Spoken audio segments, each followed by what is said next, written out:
welcome back to episode 2 of Dabble and Drive. You got myself, Danny from MF Customs, and we got Donnie B from Anderson Ford. So, folks, we decided to do round 2. And tonight's going to be talking about some Holley harnesses. What are some differences between the 937F kits that are out there today and the 937 standard kit?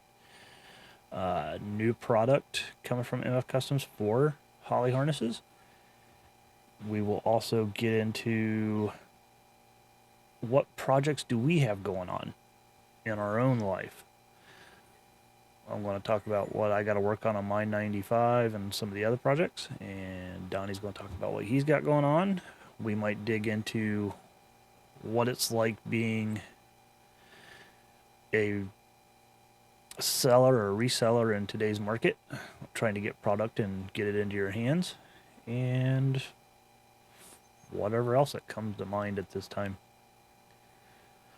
All right. Cool. So let's just dive right in. We'll talk about, let's get our projects out of the way first.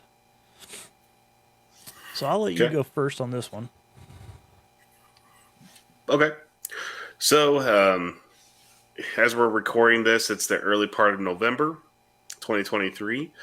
And behind the scenes, I haven't posted any videos to my personal YouTube channel in quite some time, but I'm going to be in an old school vlog style video. I've been taking little clips with my phone and stuff instead of setting up the whole shebang with the camera and tripod setup.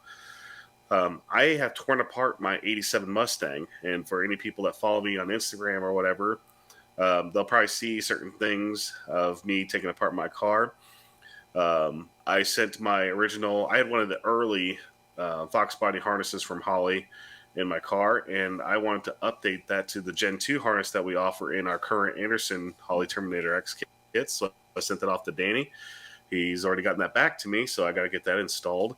But essentially, I'm just upgrading the entire car, taking care of some issues that have been kind of lingering, that I've been kind of neglecting because I've had my 93 Mustang, and people that have watched the Anderson channel, YouTube channel, Project Everyman has taken up a lot of my time during this year. But my 87 finally is getting some love that it deserves, because that's the car that I've had for going on, I want to say 12 years now. Oh, wow. And one of those Fox bodies I'm just never going to let go of. And so yeah, it's finally getting some love and attention. Now, with that, I just want to say this in regards to people that have turbo cars. You'll probably understand this, but for the people that don't have turbo cars and want to go turbo, maintenance on turbo cars is probably 3 times more involved than it is on a supercharged or naturally aspirated car.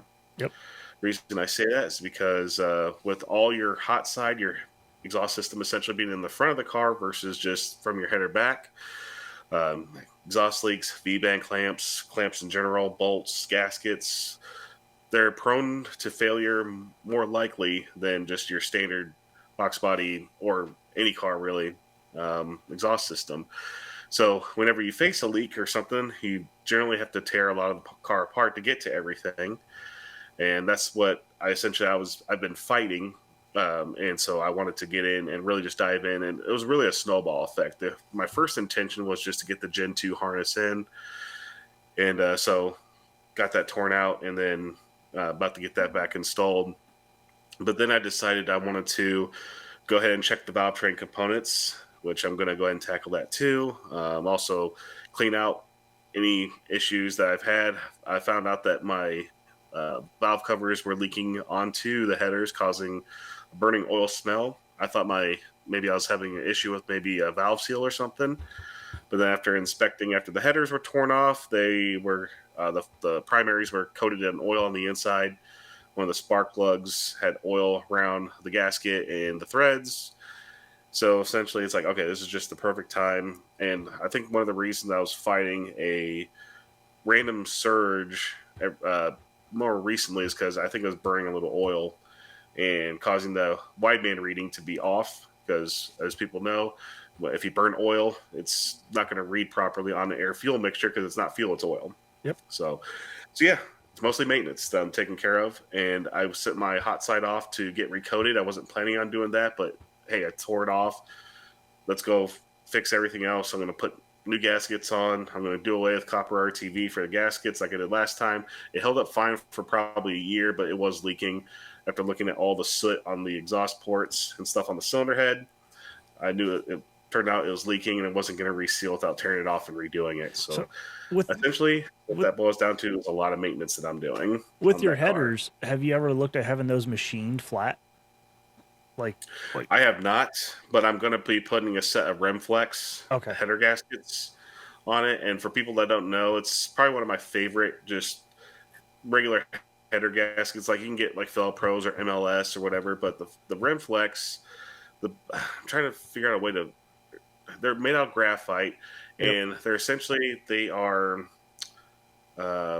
form to the shape of your head and your header. yep, So say you have a wavy header flange, and you could set it off to get flattened out and then do a standard gasket. But these are thick enough that when you tighten them down, they form. So if there is a wave in there, it's going to squeeze down at the lowest point, but still have enough thickness to cover the whatever. yeah, And now if they're super wavy, it's not going to seal. But if they're off by like a thousandth of an inch or something or whatever, it'll seal them up. So I'm going to give those a try. Worst case scenario, they'll leak again. Take them off and do it all over again. That's fine. But so yeah, I'm going to do that. And then also, I haven't mentioned this in my video yet or on Instagram, but I'm changing out the turbocharger as well.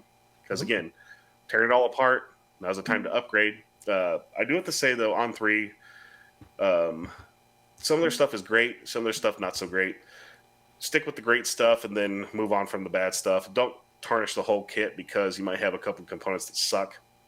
yeah, The turbo that I had on the car has worked great, but I saw on the main housing it was wet where it soaked into the iron, and you can tell it's like, okay, that's oil, so it's starting to leak past the seals. I could send it off to get rebuilt, but I was like, I'm just redoing it. Now's the time to upgrade. So I got myself, and I'm going to try out a new cheaper company, VS Racing. I'm going to try one of their turbochargers out. oh, Heard good they things. make great stuff. And yeah, so I'm going to give them a shot. That's going to be the turbocharger that goes back on. I'm not going much bigger because my car is a Fun Street car. It's not going to be something that I'm going for max power for. It's still stock Block 302 with a 331 rotating assembly. So it's nothing crazy.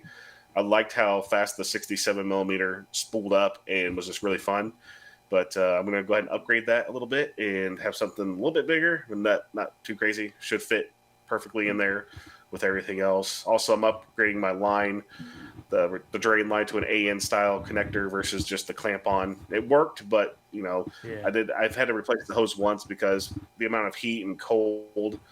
The hose just got brittle, and I'm surprised I didn't just dump oil all over the ground. I caught it in time the first time, but an AN fitting, do it once and be done. Yep. So yeah, once the hot side comes back from coating, then we'll get it all back together, and then it's going to storage.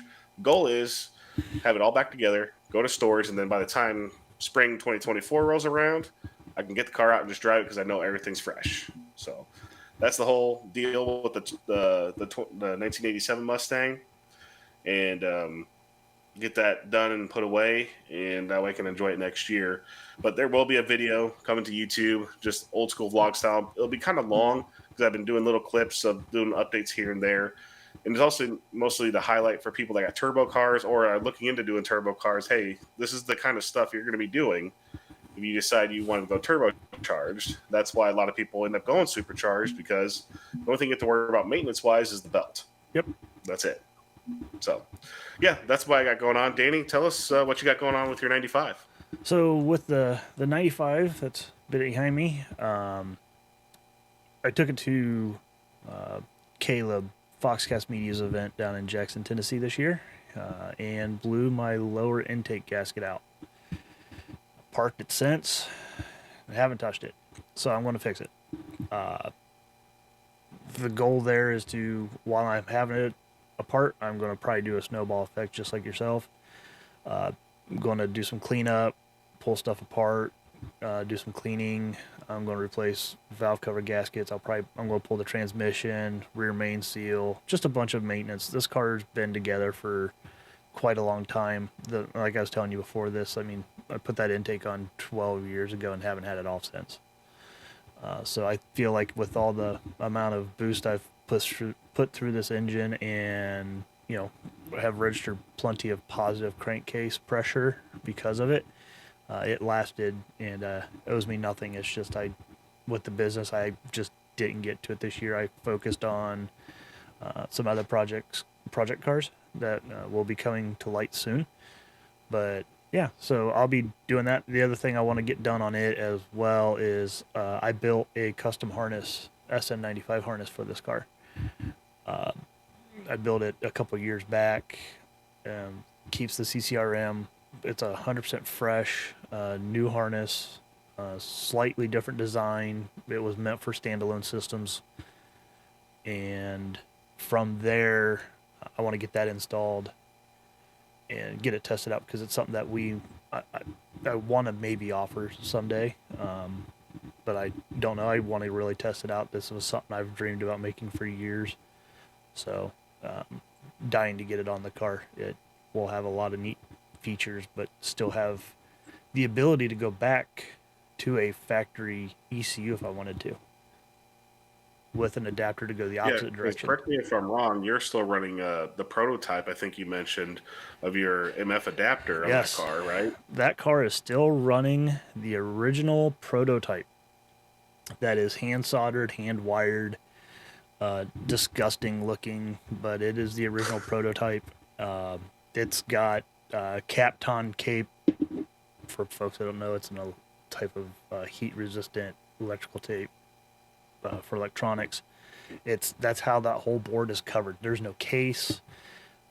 She ain't pretty, but it works. I mean, it was a very simple process to do. Let us prototype it out really quick, and then get those sent out to folks to start beta testing production units. So we were able to roll pretty quick due to the fact that I had a prior prototype for something else that I made years ago to make the MF Kustoms a kit.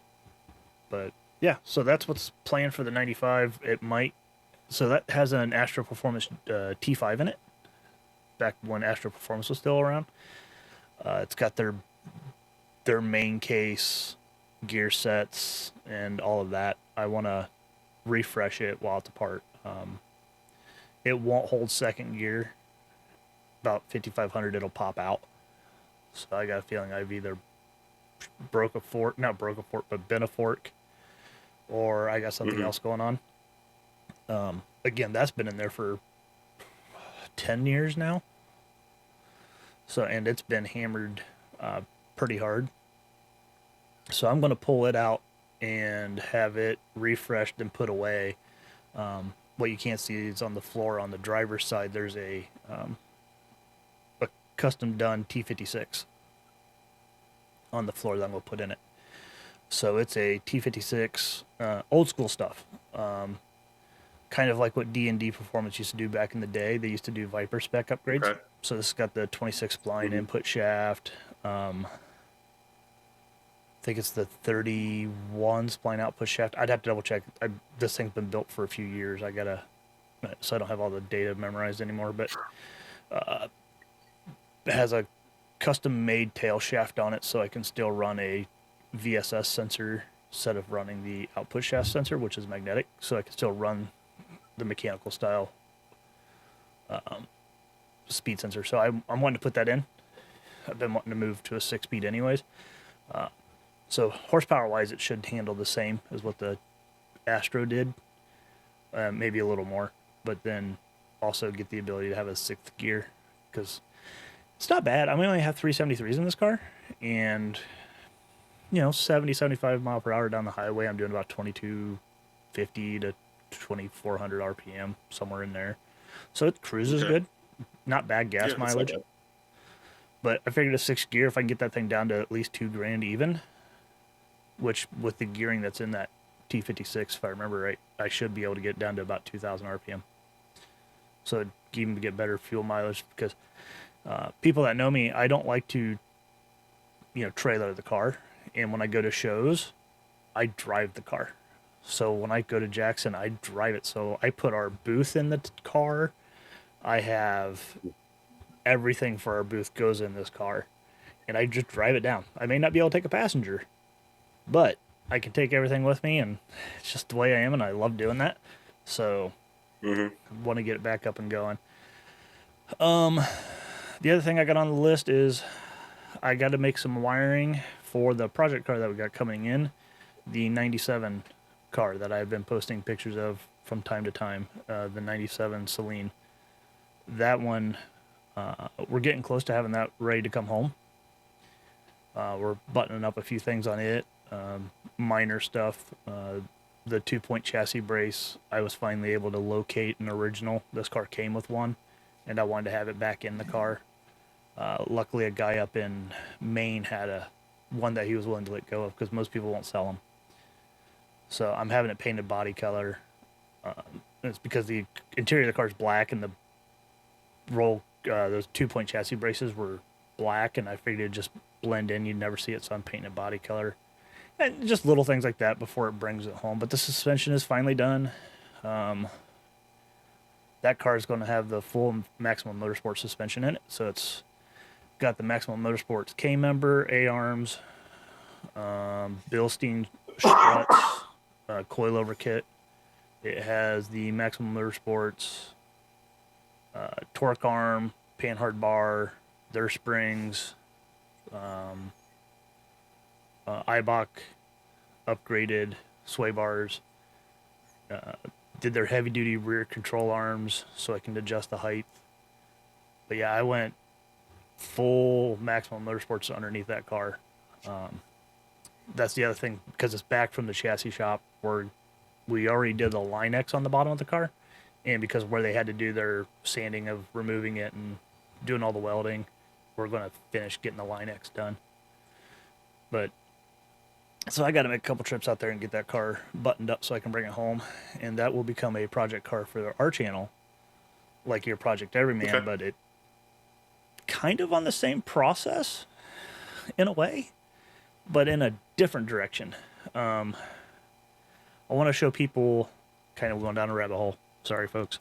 I kind of want to show people how you can take factory sensors on a car and give your car newer technology functionality if you go standalone. What you can do with those sensors instead of just being like, well, I want to standalone, I can't use this stuff anymore. Or I don't want ABS. Like this car would have originally been an ABS car. We're not going to run ABS pump, but we have 4 wheels with ABS sensors. How can we take those tone rings and maybe give ourselves traction control? Or do even more fun stuff with it? So I want to show people how they can do stuff like that on their own. So that's the idea behind that car when we bring it back. Nice. Yeah. Yeah. Sounds like you got a hell of a lot of stuff going on. Yeah. Trying to do the MF custom stuff at the same time is a little difficult. But Yeah, absolutely. yeah, so I got a few things in the iron. That one, I'm really I mean, I love the 95. You've had your 87, you said, for I think like 12 years. I've owned this one for 21, 22 in the spring. That is my casket. I tell everybody, they're gonna have to dig a hole big enough to put that in, because that's it. As much money has been poured into that, just put me in that and push me in. That car's never going anywhere. So, love that car. I get it. But yeah, I mean, really looking forward for that project car. I'm kind of excited to get into that project for sure. I want to show people how to use the fuse box, things that you're not using anymore, things you've removed, how you can reallocate stuff in your fuse box to be safer versus just throwing fuses and relays out in the middle of nowhere. Yeah. How to repurpose original stuff. Yeah. So the nice thing about that is also the whole like reversible factors, say you want to change it all back, you're not deleting it, or if you are deleting it, you're repurposing it. Just Yes. switch it back. Yep. Yeah. So that's kind of the concept too. Is with that project and what we're going to try to keep in mind is how you can use something that is not permanent. So this way, if Right. you do want to go backwards, I shouldn't say backwards, but if you want to put it back to original, you can. That car, when we do the video on it, it'll probably shock a lot of people. I mean, you're fairly aware. I bought that car as a shell, and a lot of people Yeah. say when they think shell, they think something that might roll. This thing was on a pallet. It had no suspension, no engine, no transmission. It had no interior. It was body panels, a hood, and no glass.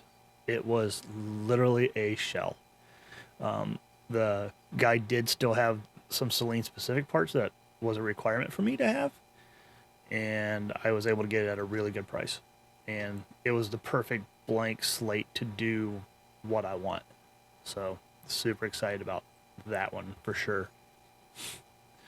Then after that, we're going to even have a Awesome. better, not a better project, but even more exciting project, and it's Yeah. going to be a V6 car. Okay. I'm hearing the booze already, I'm sure, but but it's a one of one, and I'm fortunate that I found it. So I can't wait to start that project too. That guy, Awesome. we found that car in Alabama, and it's one of my Cool. dream cars that I've been wanting for since I was a kid. Nice. So, young adult. Shouldn't say a kid, but all right. Well, so that was just to get people to understand that we all have stuff to do. We just got to make time to do it, and by putting it out here that we got this stuff to do, it's kind of going to force us to get it done. Because you can hold us. Can't think of the word right at the moment, but accountability. You can hold us accountable. Like, where are you getting your stuff done when we go see stuff? So that's Yeah. the whole point. So Absolutely. the next subject I wanted to get on to, and this came out of the Holley Ford group on Facebook, is what is the differences between all the 937 kits out there? Now, I know what they are, but I want to know, Donnie, how many times do you guys get questioned on that? Like the differences? The question really isn't that I get Okay. isn't really what is the difference. It's more as, hey, I bought this kit and it's not going to line up. It's the harness is too short, or hey, it doesn't plug into my Ford IAC or TPS, doesn't work with my sensors, or hey, it didn't come with any sensors. What do I need to make it work? Okay. So turning that question around, it is what did you buy and how were you sold on it?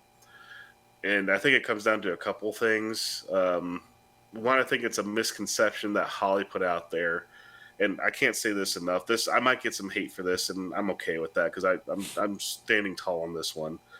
The 937 kit is touted as a Ford universal Ford kit, Mm. and I'm sorry, it just the only thing Ford about it, the only thing, God's honest truth, the only thing Ford about this kit is the injector harness. And the Yeah. only reason it's that because EV1 and EV6, that's universal. That's across all platforms. They either have EV1 or US car injector or EV6. But the labeling of the harness, what number they fire in, Ford's always 1, 2, 3, 4 on bank 1 and 3, 4, and 4, 5, 6, 7, 8 on bank 2. It's always been that way for Ford. That's the only thing that makes this a Ford kit. That harness is a universal main harness for Holley. So it'll work mostly on anything: small block Chevy, Yep. big block Chevy, Mopar. It's just a universal harness. So I think what really ticks me off is when people saying they bought a 937 kit because they're tickled with the price, being that they're just under $1,400 right now. That they just think they got away with a deal of the century. Well, it turns out you got to spend another couple $100 within other harnesses, adapters, or labor work. Yep. Do you want your idle air control motor to work from Ford, or you have to buy the GM Fiesta or whatever IAC to make it work on your Ford? It's just not a true Ford kit. And the thing that and I don't get mad at the customer, they just don't know. Yeah. That they're thinking they're buying a Ford kit, and then it's like, well, nothing's really working on this, and I got to hack up this harness or add wires or mount this thing where I don't want to mount it. I want to mount it under the seat. Well, I'm sorry, you're going to have to either lengthen wires or do all this stuff. I'm sorry, the 937 kit is just not a Ford kit because, again, take away that injector harness, and what do you got? You got something that can work on pretty much anything if you decide to put your own blood, sweat, and tears into it. And it just makes me angry. That's why, like, people have asked me if I've sold those kits before, and I say I never. Yeah. I'm sorry, because it's not a Ford kit. I don't sell GM stuff. The only thing I do sell is for the people that do want to use it for throttle body. I do sell the AccuFab adapter kit that comes with the GM IAC, the GM throttle position sensor, and the adapters to mount it to a Ford. That's the only reason I carry it, is for those guys that got suckered in. And I say that lightly. I don't want to, ruffle feathers saying people, you did the wrong thing. I don't blame you for this, but if you're going to stick with it and you want to work on your Ford throttle body, there is an option that we will offer. But besides that, the 937 kit, I'm sorry. I'm tired of dealing with that kind of question. How do I make a 937 kit work? It's like, well. Uh-oh. I think we might have lost Donnie. We'll give it a minute. Yep. We lost Donnie. He's gone. Hey, you're back. Yeah. I don't know what happened there. I guess Holley must have heard and cut me off. No kidding. Yeah, Holley kicked him off. They're like, no, no more. Are we still recording? Yeah, I didn't stop it. I'll edit it, but yeah. Okay. So yeah, the whole point of the 937 kit, I think it's just like Holley probably just said, hey, we can sell this to Ford guys, because again, Holley's bread and butter is GM. Everyone should know that by now. Ford stuff's always been kind of an afterthought. They never really were huge into supporting it. They offered some stuff and never, like, they had Holley System X cylinder heads at one point, right? They had top end kits, but they just never kept it going. I don't know why. They just thought that the Ford market was going to die off, but it seems to be probably one of the reasons why Holley got so big, is because they brought something out for Ford guys finally, and it was just more of a make it work kind of deal. So the 97 kit, I think, is one of the biggest mysteries to me of why it got so popular, because I think people got duped into thinking it was a true Ford kit when it wasn't. It has no ignition components to make it work with Ford anything, unless you're running like a dual sync or which is a Holley thing. So it's like you have to go down the Holley rabbit hole to make that work, or buy additional components to make it work with your Fox body or anything Ford from like 86 on up to 96 or whatever, when the Windsors were still being made. Yeah. So I mean, that's my soapbox on the 937 kit. Yeah. Will it work? Yes, but I'm sorry, the questions I get, going back to your original question, what do people ask me most about on that kit? It's just like, hey, what do I need to make it work? And then I tell them, hey, you need to make a decision. You got to buy more components, or would you just be better off, shameless plug, buying one of our Gen 2 kits? If you're not going to change any of your Fox body components, this will make it plug and play. It's more expensive, yes, but it's a true plug and play with your Ford stuff. Yeah. Therefore, if something breaks down, you can replace it with Ford stuff. You're not having to hunt down Holley connectors. So it's, again, that's the 937 kit is just one of those ones that baffles me. And the only reason I think it got popular after the F went away is because the F went away and that was the next best thing that Holley offered. So yeah, that's my 2 cents on that. Again, I'll get some hate for it, and I'll take it. I'm gonna stand by my word on one. Yeah, I don't think you'll get any hate. So we get a lot of calls a week asking what are some of the main differences between all the Holley kits.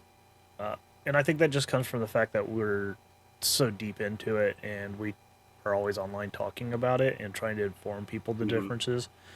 I think that's the big reason why we get those calls. I'm guessing. I don't really know, but yeah. So it's interesting because you're right. The 937 kit is a universal. It's almost, and it's not even an LS harness because it doesn't have coil connectors. It doesn't have that part of it has an ignition, but it doesn't have the coil or to run your coils. They make a different main harness for that for Ford. Yeah, the 104 or 103. Yeah. Yeah, I don't have the number memorized, but yeah, it's something like that. Mhm. Uh, but other than that, I mean, it's kind of like a small block Chevy. Anything distributed or non coil packed harness is what that really is. And you're right, it's all GM sensors. It uses you know an LS style TPS, a 4-pin IAC for stepper. Yeah, then it's all GM sensors all around. Your coolant, your manifold air, all that's all GM. And like you said, it doesn't even the 937 kit. You can't even plug a TFI in. You have to buy an adapter harness, which so did the 937F, but it came with it. And I think Hmm. that's where I want to get into some of the differences. So the basic 937 kit you can buy from Holley, and Donnie Step In is just that. It's a universal harness. It does not come with the Fox body style harness where it was longer to put your ECU under the seat. So you will be That's putting right. your ECU under or in the stock ECU location. There's a gentleman, I think his name is Corey Nicholson or Nicholas. Don't kill me out there, Corey. He makes a 3D prints a bracket to mount the Holley in where the factory ECU was. So there is an option out there. I've talked to him on some 3D printing stuff, so I know he makes something for that, which helps. But you're still dealing with a shorter harness. You have to buy the TPS. If you want to run your Ford sensors, your splicing, if you run for all of it, all your sensors, and then the adapters. You got to buy a TFI adapter if you want to run TFI. Dual sync will plug right in. So that's the main thing there. The 937F, the original kit, the 937F kit, the Fox body kit that everybody loved, except for me. The big difference there is it included the sensors, your coolant and air temp sensor, but they're GM or Holley based. It came with the TFI adapter. It came with a seat bracket. It came with the 558 128 main harness, which is the extended harness for length, and was already set up for a Ford IAC, the 2-wire. And outside that, that was really it. That was the big changes between that. Uh, then you now have, and as we all know, the 937F kit went away. That Yeah. went away. What was it? June or July of last year? Yeah, because it went It was out. July, I think. Yeah, it went out right before we went live in August 1st of last year, selling our adapters, and we originally were coming out with just the SN stuff. We were going to work 94 and up because Holley already had the Fox body one. We didn't think there would be a ton of market for the Fox body stuff because that kit existed. Um, we had everything planned to make one for it. It just we kind of held off because we didn't think it would do a whole well, and then we ended up right before launch building a bunch because it was people needed an option at that point, right? And it goes, and I'll get on a soapbox, unfortunately, but Do you're it. you're right.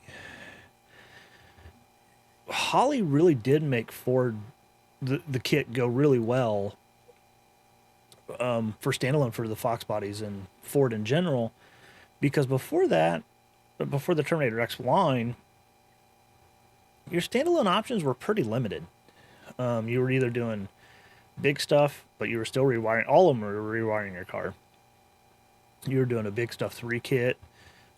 You were doing fast DFI, and both of those weren't something that everybody was doing just because both of those were not cheap. You're talking $2, 3, $4,000 to get them going, and then you had Megasquirt was the next popular, and Megasquirt I think is the second most popular standalone still today.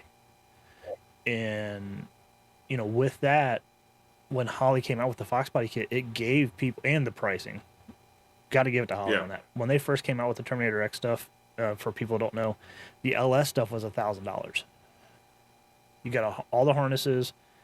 It didn't come with the screen, which I wish those were still an option for Ford. They never did that on the Ford side. No, they didn't. Nope. But you could buy the whole kit without the screen, but it came with the USB to CAN. It was $1,000. That pretty much just told all the other standalone folks that they had to step up, because you're still talking, even in the LS platform, if you want Mega Squirt, you were close to $1,000 if you weren't tech savvy and soldered your own boards together and stuff like that. You were close to that cost. And here you were getting everything all new. That you could just slap it in, beep, boop, beep, boop, on your laptop and go. You were done. So, yeah, by Holley killing off the 937F kit, I'm sure there was reasons why. I don't publicly know why that was. Holley would have to say what that is, and I don't know if they ever will.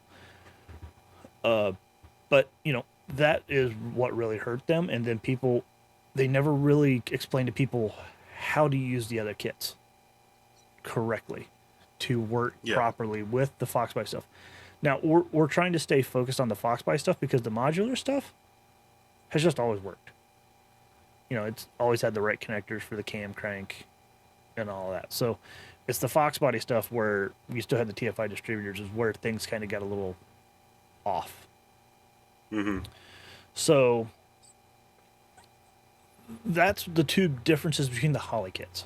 Now, for folks that also call us, you have LMR out there who makes a 937, I think they call it FK. And I'm not looking this stuff up, folks. This is off the top of my head. It's a Fox body kit. They do, like what a lot of others do, is they piece it together, then repurpose it and box it up themselves and sell it as a 937F kit. I think EFI Systems Pro does something similar. There's a place up in Canada that also does it. So that's where you're starting to see like the price differences between everybody, because some people are doing it one way versus another to piece them together, and they're piecing them together. People need to understand that if they are selling it as a Fox body kit, they are piecing it together. You're not going to get it for $1,300 or $1,400. Nope. You're going to spend at least, I think the cheapest one's like $1,850 or $1,900. From that I know of, that I've actually physically seen. I want to make sure that's clear to everybody. Physically seen.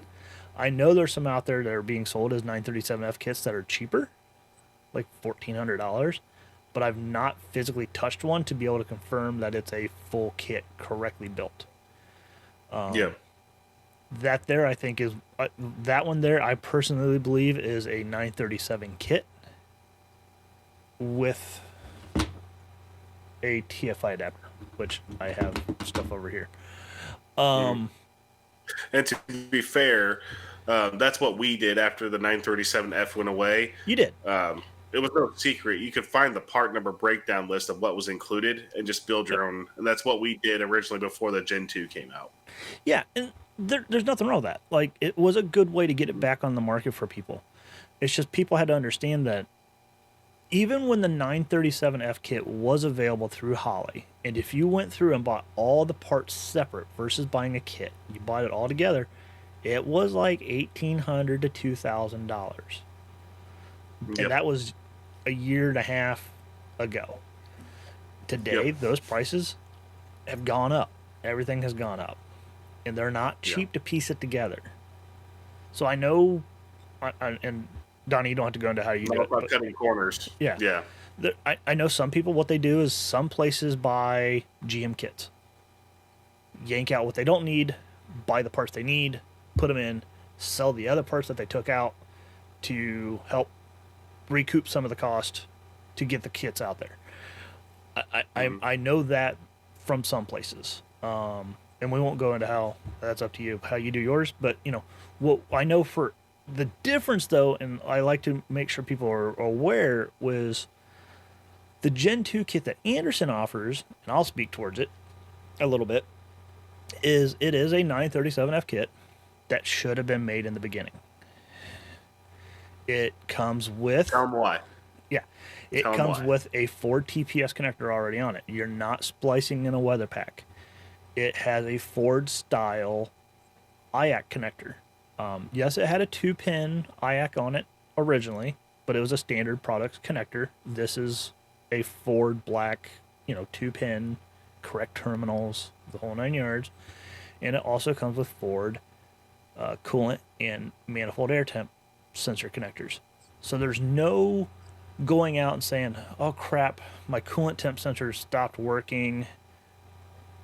Guess what? It's not actually a GM sensor. It's a Holley CX. I think it's a standard product CX 39 or 49. I can't remember the part number. So it's actually not even a GM part. It's in something else. This gets you back to where you can go to AutoZone because you're driving to whatever car show. You're going to Foxtoberfest or you're going to Detroit Auto Show, Detroit Fox, all those different shows they have. You're driving and you need a sensor. You're not guessing on what you need. You're pulling in with your Fox body and you're saying, I have an 88 Fox body. I need a coolant temp sensor. Buy it, put it in, connect it back up. You're done. There's no guessing and keeping track of what all you need to do. If you're okay with that, that's fine. There's nothing wrong with going the other way if you're okay with that. If you're okay with wiring and you're okay with doing all that stuff, fine. But if you're not, it's best to look at something that is more plug and play. The Gen 2 kit is as close to plug and play as you can get versus going a true plug and play kit that we produce. Yeah, the adapter. Yep. So, and also the idle air control motor wiring that you do on the Gen 2 kit as well. yes. One of the big things that people complain about, and even posted this on YouTube, about humming from the frequency going to the idle air control motor with the Holley harness, the 128 harness. Yep. That is fixed with the Gen 2. You want to touch on that real quick? Yeah. So you're right, and I don't really ever bring that one up because I just don't think about it. Even though we do that for you, it's that always annoyed me with any of the Holley kits with the Ford IAC. Is as soon as you turn the key on, you heard a buzz coming from your IAC, and that's because it's already got power and the output's already pulsing for what it needs because it doesn't wait for the engine to be running. I've requested Holley to change that to where it sees RPM like above 400, or when the system says, "Hey, it's running," to then activate that output. But I haven't seen that happen yet. So what we did is we went back to the way Ford did it originally, which was it got its power through the injector power as well, and I'm okay with sharing that because it's no secret. I've actually shared that on the internet. Yep. Is we go through and we modify yours so this way your IAC is getting power only when the fuel pump is priming or the fuel pump is running. No different than how Ford kind of did it. Ford's process is that's actually where it did get its power, to be clear. Ford did give the IAC power off the same power line as the injectors, but Ford actually didn't start pulsing the IACs until engine run RPM. So I think in the ECU is like 450. We're kind of cheating that by the way we're doing it, because it gets rid of the hum for sure, and it's a good way to do it. Plus, by getting that power off of the injector versus the ECU, a lot of people don't realize that's where the power for the IAC came from, was the ECU. It's okay, but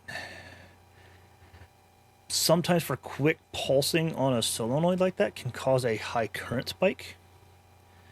And the ECU there isn't really meant, those outputs are only meant for no more than 2 amps, if I remember correctly. And I don't try to do any on mine. If I have to do any voltage pulsing of any type, I try to do it through a relay or a solid state. But regardless, I think it's 2 amps, but a solenoid that, like a Ford IAC that moves very fast, can spike up a couple amps. which I think is where people were seeing problems. But by going back to doing it the way Ford did it originally too, and I mean, come on, folks, they spent millions of dollars to develop R&D on that. Let's follow what they did. Right. You get that process, and I believe, personal opinion, that it fixes a lot of people's IX issues for idle control. I don't know if you've had anybody say anything. I know we just did yours. We just you got your harness this week. Actually, I think we sent it back this week. Yep.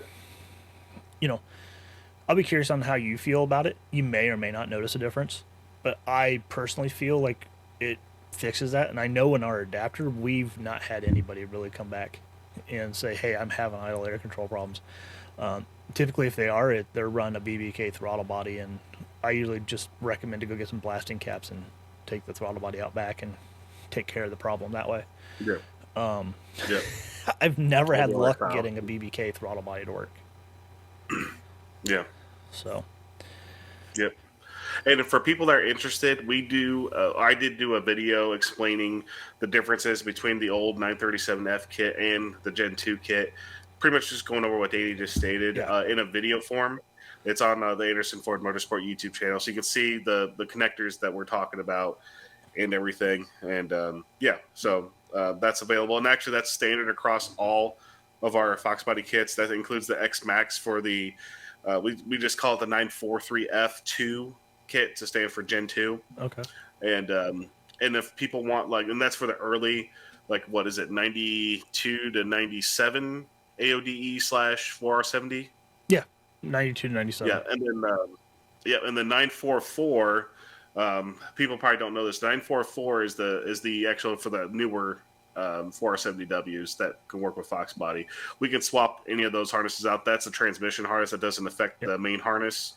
So for people that want an X Max for a later model 470W, you can request it. There's no change in price or anything like that. But yeah, that's something that isn't really put out there that much. But the 943 and the 944 are the X Maxes for those automatic transmission controllers.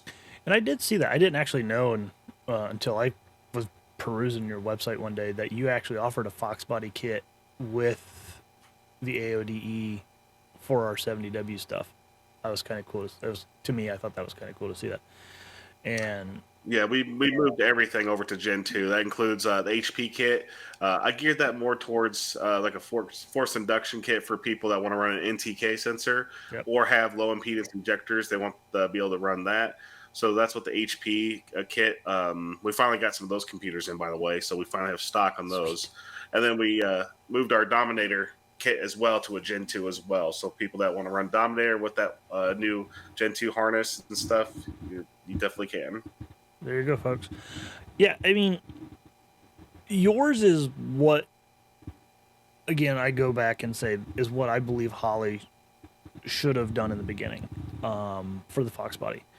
And so people are aware, and we might have touched on this last episode, I can't remember, but, just so people are aware, Donnie did reach out to us to do the IAC fix on their harnesses.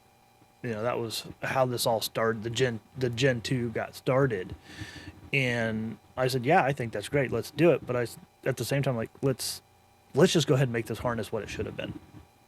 Yeah. And I don't think you thought about it for more than a minute. I explained it to you and you're like, yeah, let's do it. Yeah. And I'm glad, because I was excited about that. And a lot of people might find that interesting as well, because I really do believe in the plug and play stuff. Like our plug and play adapters, because they just work. I mean, there's nobody out there installing a Holley system in a car in 45 minutes, start to finish, without doing it with our plug and play. And look neat. Let's add that to it too. Yeah. Yeah, that's true. Because you can slap one on and do it and maybe get there, but that's not easy. Where ours, you can just replace the ECU and go.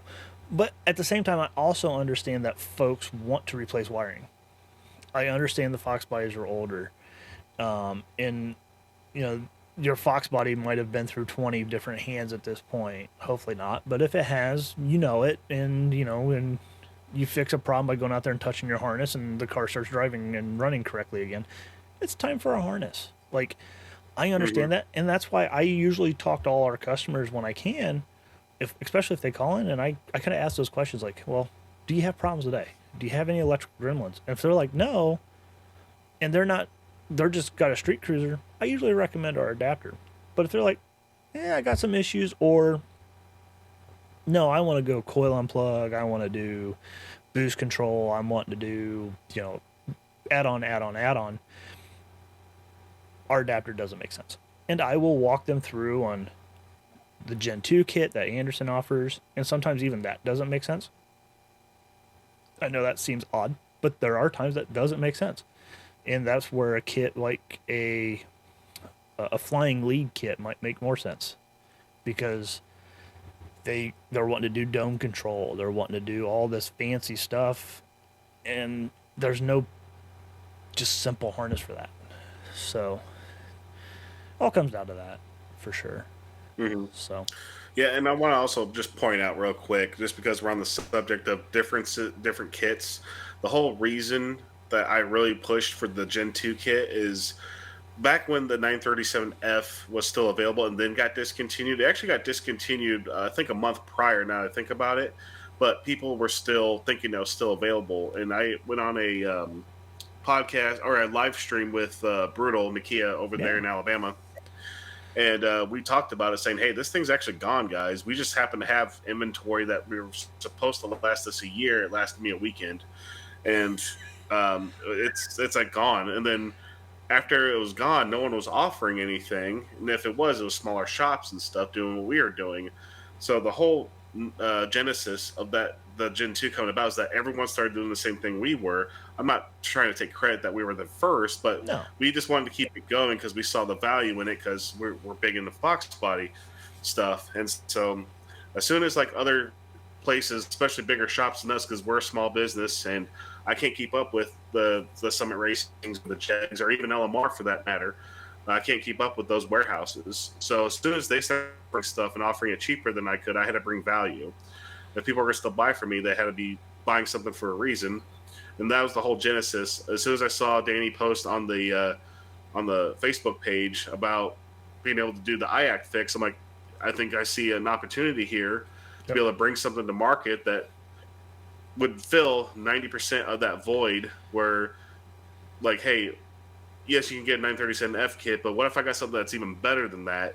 That's a true plug and play for Ford guys. Now, mm-hmm. of course, you got the outliers like you want to run low impedance or you want to run you know all kinds of things that a Dominator and HP can do that a Terminator X just can't, or an X Max or whatever. Yeah, But I thought the reason that the whole genesis of that was that I saw a need and Danny was willing to do it, and so that's why the Gen 2 is pretty much here to stay. We're going to continue to upgrade it, actually, which there's a component coming soon that all future kits are going to be having.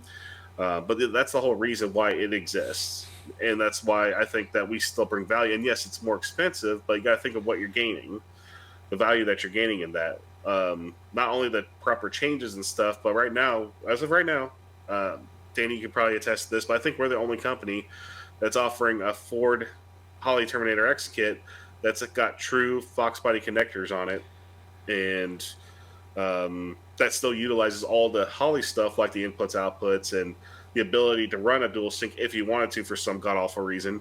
But it's still there. That's yeah, there, but you still have all the Ford stuff in there. yeah, and So that's a big difference of why it got brought to market in the first place. well, and there was, and I'm not going to name the company, but there's a company out there that is doing like a 937F kit, and they kind of took on what you're trying to do, but they really chinced out. And what they do is they supply you with a TPS pigtail, an IAC pigtail, a manifold air temp pigtail, and a coolant temp pigtail, all Ford. But they're also, it's a 937 kit. It's not an F. It's not an original F. So even if you So splice it's a little those, shorter harness. yep, you still get the Yeah. shorter harness and all that.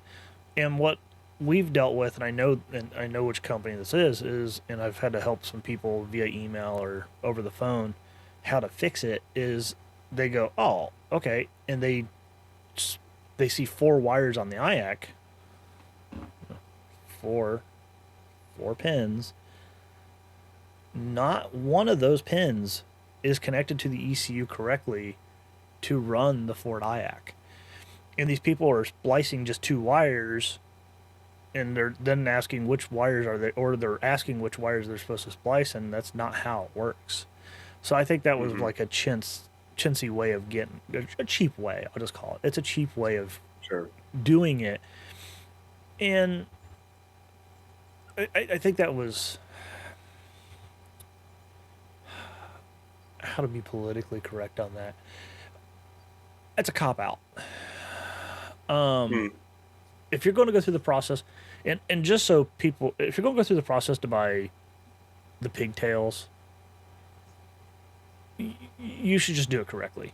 Now, I do want to mention real quick, because I just mentioned pigtails. The stuff we do for yours is not pigtails. It's true connectors, true terminals, true seals.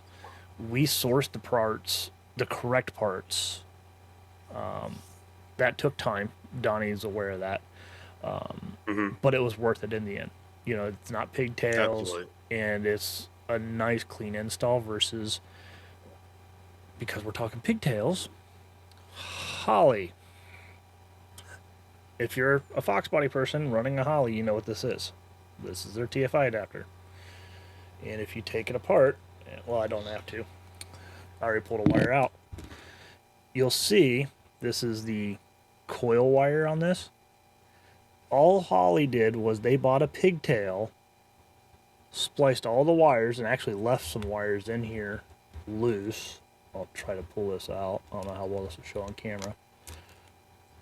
You know, they pigtailed the whole thing. And if you notice, there's no shielding in this. And I know if Holley sees this, they'll probably get upset. I'm not a dealer, so I guess I can say whatever I want. This was a cop-out. This is a perfect example of a cop-out. So, and this is where I think people are having issues with the TFI adapters or the TFI ignition on a Fox body or SN95 that went this route, is this connector is an okay connector. I'm going to make that clear. This connector is okay. What's not okay is it's not shielded.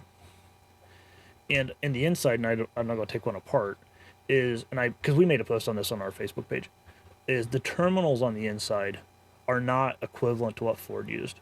So they're loose. They don't sit very well against the pin. Hey, look at that TFI module. They don't sit very well against the pins. So it gives, get that away from the mic for a second. It's a little sloppy in here. It moves. And well, if this is sitting on the engine, you got some vibration. If you got solid motor mounts, you even have more vibration. And I think you had a car that had some higher RPM issues, and you made some changes that kind of fixed that. Yep. So what we've done, and I've been wanting to do this for a while, and it's not a secret. You know, these are coming out hopefully within the next week.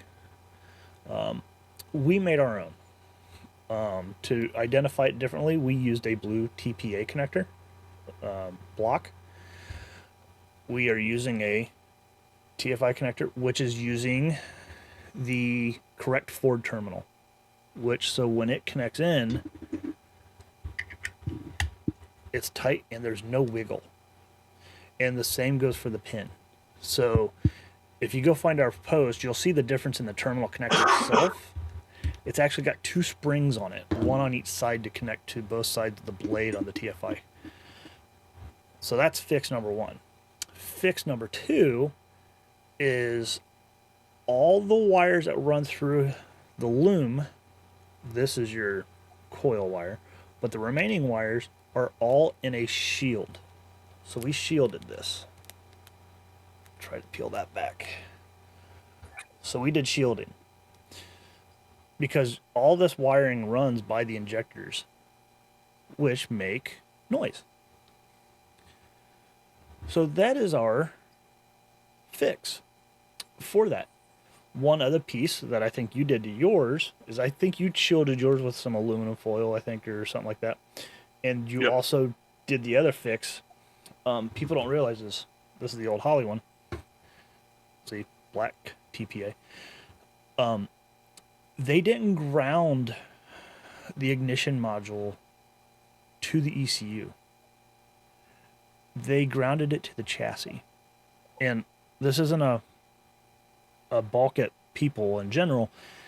Some of these older cars just don't have good grounding systems anymore. They're 30 plus years old. And if you haven't kept up on your grounds or replaced your grounds, which you should do probably every, people going to yell at me for this, about every 5 years, it's good to replace your ground straps. You're going to have revving issues. But it should, ours, it should be going to the ECU for grounding. If you look at how Ford did it, it grounded at the ECU. Holley has an ignition ground on their ECU. Why they didn't use it, I don't know. We fixed that in ours. So these are coming to market. This is 125. Yeah, this the 86 style, 86 to 93 Fox body. Not technically Fox body, but anything with a mounted TFI module on the distributor is coming. But the one I think you're waiting for, we made an SN style or remote TFI module harness. Don't quote me on this. I think this one's like 200 in the store. You think I would know our pricing, but it's late. It's new. It's okay. Yeah. This one is also shielded all the way through. Ford style 8-pin connector for this is the distributor and your TFI, all shielded minus the coil wire. The coil wire is not 30 inches long as the 8 Fox body one, but that's because your guys mount your coil over on the fender apron, where the SN95's 9495 style has a coil bracket right next to it. So we leave like 6 to 7 inches of wire here. But again, fully shielded, correcting on the grounds. There you go. Here comes a remote style. Now, this can be used for any remote style. So if you have a Windsor from a truck that had a remote style TFI distributor, you can use that with this with Holley. So it is universal in that scenario, just like our other one. For the Fox body, I call them Fox body and SN, but for distributor mount at TFI, it's universal. So if you have an SVO 2.3 and you're going Holley, you can use that. If you're doing your 95 Bronco with the 5.8 liter that's got a remote TFI, here you go. This will work. So they're coming. But I think what you're doing, if you don't mind, or go ahead and speak to it if you want, what you're doing. Go for it. So Don, yeah. So go ahead. My biggest thing, again, being turbocharged, is how much engine bay heat there is, and that TFI distributor just soaks all of it up. It's right there in the thick of things. And because the biggest thing that people complain about for Fox bodies is that their TFI modules may go bad, causing their distributor to crap out when the car's hot, and then you're stuck by the road till it cools down enough so you can start driving again. So I wanted to convert mine to a remote style TFI. So I got myself a 9495 PDI distributor coming, and I'm going to put one of those new harnesses on, and I'm going to remote mount my TFI. Yep. Can't wait to do it. Now, I know there's a company out there that made a remote TFI to convert a Fox body distributor to remote. And I think that's an okay product. But I think that's more for folks that are still running a factory ECU. Is where that really benefits from. This product is more for Holley. These are actually specifically for Holley. But if you wanted to go to a remote style distributor like Donnie's doing on his, it's fairly straightforward.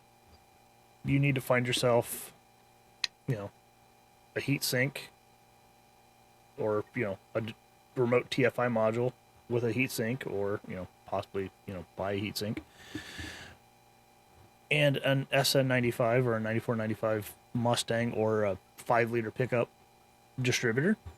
And I think you're buying yours from a different company, but regardless, Yep. that style distributor, drop them in, use our harness, and you're done. We did make this fairly long, hence the reason why it's actually a little bit more. It's more expensive than the other. That was that one. So that's gonna be hard to see. This section is 30 inches, just like Holley, but then you have. Yeah, I can't even do it on the screen. It's about 5.5 feet, roughly, in length. That should give you plenty of room to mount this in your inner fender well. What we did on this when we designed this is we designed this around the length of making this work on an SN95 car. Routing it the same way Ford, if you followed Ford's wiring on how they did it, length. So it should get you, around back behind the firewall, into the inner fender apron, along the inner fender apron, up until where they mounted it. That's how long this is. But it's also, you have the ability to, if you wanted to, mount your TFI module maybe in the factory ECU location. If you wanted, Yep. put it in the car. This way, it's completely away from all the heat and it's inside your car. Is an option. It's long enough for that. Yep. So, I think it's cool. We'll see how they go. I think when you do pigtails like this, it's a cop out. Like, it really is. And they didn't even shield it. That annoyed me when I first got one of these kits. It annoyed me. So we would actually, whenever time we did an install, we'd actually make one of those. Our version of the harnesses, we'd just make them one-offs. You kind of talked me into finally going full board and making them. So they're here. Production started. These are the samples, so we can do like photos, get the website updated and stuff. But yeah, hope to have them in. I don't know if we'll have them in store the week of the 5th. I would love to, but most likely the week after. We'll have them in stock and in the store. But if people that are listening to this, you can go to our website and go find them. They're already listed, and you can click on Notify Me, and you will get an email notification as soon as they're available, if it's what you want. Yep. And we will be offering them, and we're not calling it a Gen 3 kit or anything, but we're going to be offering them standard in Gen 2 kits once inventory is available. Yeah. And the price, again, this is kind of where the price is going to differ. Again, because Danny already mentioned it, the quality of the components being used, it's not stuff that he just found on the shelf somewhere, and he sourced the correct stuff. Yeah. And doing the R&D and building a harness like this, it's quality. It's got to reflect in the price. And so that's why the price is going to be a little bit higher in our kits. It always will be, because we're always using the highest quality components that we can. Well, that's for sure, right? We're not going to O'Reilly's or AutoZone or Advanced and just buying pigtails and splicing this stuff together. We're actually taking the time out, working with our connections that we've made over the years, because I've been doing this stuff, more than what MF Customs has been around, and sourcing correct parts. It takes a little bit. It takes time, and even sometimes when you get the correct part, I don't like them. They're like the TFI. It took a while to find it. It took a while to find one that I like, and it's actually basically the one off the Holley. It is almost this exact same one. The housing shell are the same, but that's it. We use a different lock than the Holley one. This is a standard products lock. We're using we found the vendor who made the original lock for Fords. They're, if you set them side by side, they look very similar, but if you actually take a caliper to them, you'll see where the differences start to show up. And the terminals is where the big problem was, anyways. Like, you could fix these by switching out the terminal, and I think it would be fine, and repinning this side for the ground. But you're fixing it from that perspective, but the thing you're forgetting is the shielding. So, like my feeling of Holley stuff, as my first video of showing how to do a Holley install, I threw stuff on the floor. There went their harness. But that's just how I feel about them. But the other thing that reflects in your price that I think you're not selling, and people, and I think you should, is your guys' support. If you buy a kit from LMR, and this isn't a pick on LMR, LMR sells a lot of great stuff. You're not calling LMR when you're having problems. You're not calling Jegs or Summit. I'm sorry. You're just not calling those two companies to get them to help you with your problem. What ends up happening is you're calling people like me or Donnie when you buy those kits, and we got to help you. Or you're going to a Facebook group, or you're going to a Holley forum to get the help.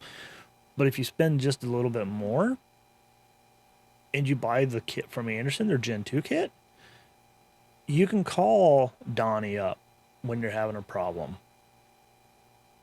and get a resolution.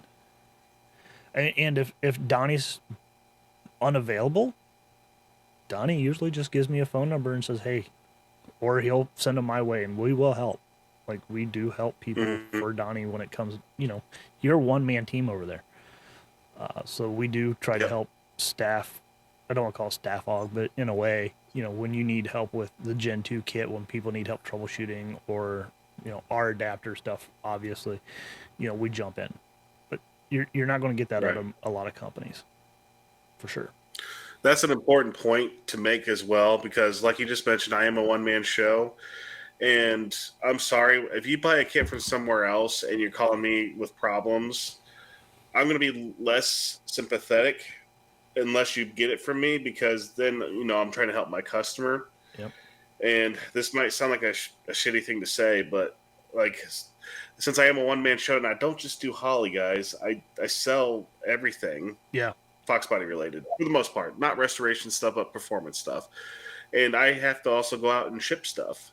And I can't have a 45-minute phone call trying to figure out why your 937 kit that you bought from Summit isn't working out on your car. Now, granted, I don't want to make it sound like I'm just a master. Time you got to understand that I'm not a Holley support line, but if you buy a Gen 2 kit from me and stuff, I'll be more than happy to help you out, because I know what those kits are made of, and I usually know. There are instances where I have had to send people to Danny. It's usually something stupid I forgot. Yep. Like, for one example, and you even made a funny meme about it, that there's no tune in it. I completely forgot. The guy couldn't get his thing going. It wouldn't power up his fuel pump. And I'm like, did you do TPS auto set? And like, we ran through all the wiring and stuff. And then Danny's like, hey, did you put a tune in it? He goes, no. I'm like, God damn it. Completely skipped my mind. Ain't got no tune in it. Maybe I was having a bad day. I don't know. Usually I catch that little stuff because that's usually the easy stuff to catch first. But anyway, so again, like, my mind is not only set up on Holley stuff, but I'll help out my customers. Yeah. And I'll help out people that got enough stuff. Or if it's not something I can answer, I'm not going to sit there and try and, pretend like I know it all. I'll try and find a resource to get you all set up and everything. But yeah, when you go and buy a kit, like Danny said, usually the people at those other bigger warehouses and stuff, they're order takers and they're like warranty guys and stuff like that. They're not going to know the intricates in and outs of stuff that we've personally have tried out ourselves. Or they're not going to know what a tune is. Well, True. And the one thing too is, so people are aware, like, if you do call us for help for troubleshooting and I don't even know if Donnie knows this. This might be news to him. We actually have 2 of your Gen 2 kits that we made on our own on a test station. So this way, when we had to do any troubleshooting, like that gentleman that you sent us that had no tune in it, Mm-hmm. I have a test station here at home, and I have a test station at the shop. So this way, I can walk over, and I have one that's pre-wired up. It's got an ECU simulator on it. It's got an ECU on it, or sorry, engine simulator and an ECU simulator. So I can go through and test, and I can have a voltmeter out showing, okay, hey, if you do this, this is what you should be seeing. If you do this, this is what you should be seeing. And that's what we did with that gentleman. And, I'm having him test the fuel pump relay, and it's like nothing. And I'm like, did you load a tune yet? And he's like, what's that? I'm like, okay, we found the problem. Go grab the handheld. Yeah. And sometimes we don't go back to the basics. And that's what I should have done.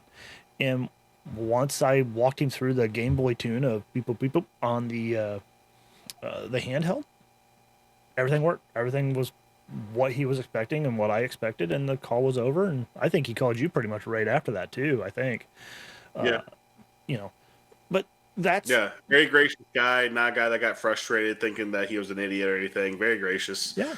And he thanked me, and he also wanted me to give kudos to Danny for like getting them sorted out really quick and stuff. Customers that I greatly appreciate stuff like that. Ones that don't get pissed off because they think they forgot something and blame you and everyone in the world but themselves and stuff like that. That's the kind of customers I like working with. And again, I do too. Just want to say it again, customers that buy stuff for me and stuff, I want to try and help them out as much as possible. Except for being there personally to be able to work on your stuff, But when you buy from competitors and stuff like that, I just feel less engaged.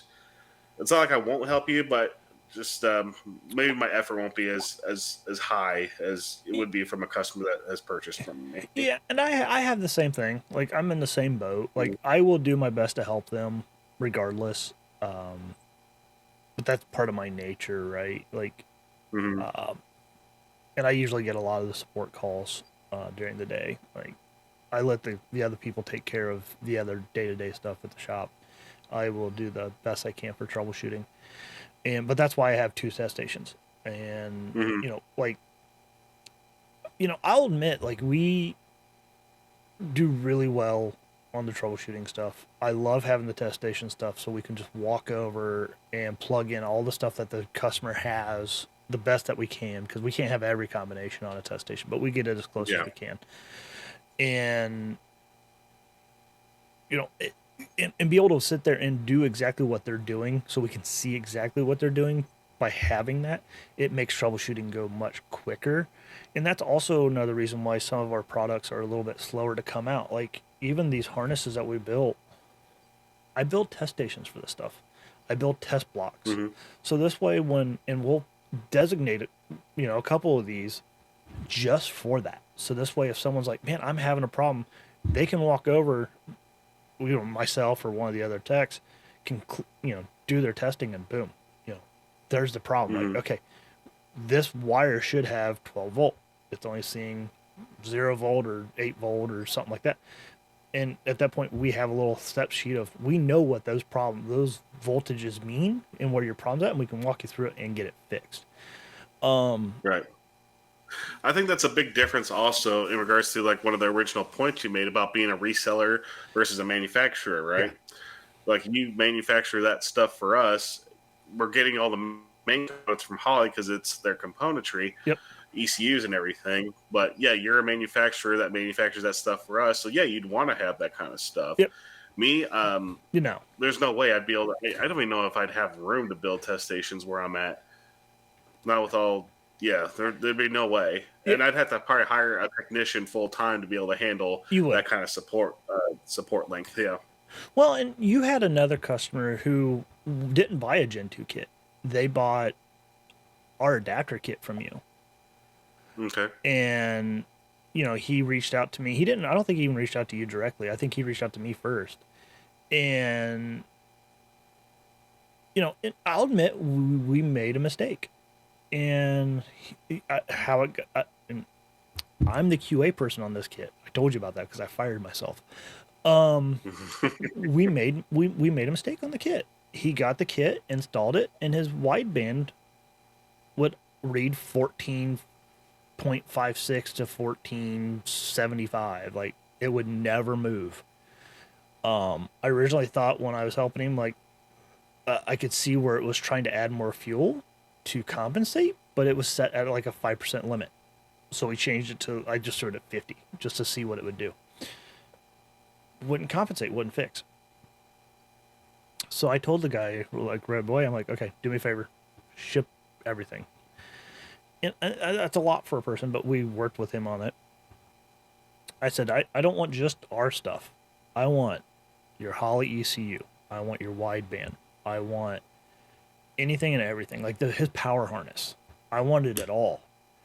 And because we knew it was coming in, we set up a whole new station to test his stuff to find out that. And so people, well, maybe one day we'll do a walkthrough of how we do manufacturing of our stuff. But just so people have an idea, the way it works is everything gets tagged.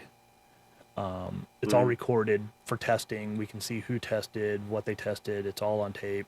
We can go back and review it. All the data's there. And this kit came in, got the serial number off of it. And the first thing I did is I went and reviewed all the stuff. And we were getting everything up on the test station while I was reviewing the data. And the first thing I noticed was his main harness actually failed. First QA. And it was for a terminal being bad. And we can see in the notes that the terminal was replaced. 2 terminals were replaced. And it was the wideband terminals. What happened was when I recrimped, put new terminals on it, I didn't run it through the test again. I repinned it, knowing, okay, it's fixed, didn't test it, and it went out. That's on me. I there's no excuse. I should have put it back on the test bench, even though I got busy on something else. I should have retested it and got it out correctly, but I didn't. And we owned up to it. We fixed it. We tested the living crap out of it while it was here, and even got the permission from the customer to put it on a car, so we could data log and show this kit is 100% functional, and you're good to go. And we got it back out to him. I think the turnaround time on that was like 24 hours. Like it was that's how we treat our stuff. It was a high priority. It came in. It was a failure. We're going to fix this. And as soon as it came in, we had one person getting it unboxed on the station. I'm reviewing stuff. We had it fixed the next morning and back out the door. And hey, we're human. We make mistakes. We do our best not to. And that's how we treat our customers. Absolutely. Not to brag, but you're not going to get that from a lot of places anymore. You're not. I can say that 100% dealing with several manufacturers. And we deal with manufacturers just like you. Like we manufacture our own stuff, but there's times that we don't manufacture our own stuff and we buy stuff so we can manufacture our own stuff. And dealing with those places can be mind-numbing.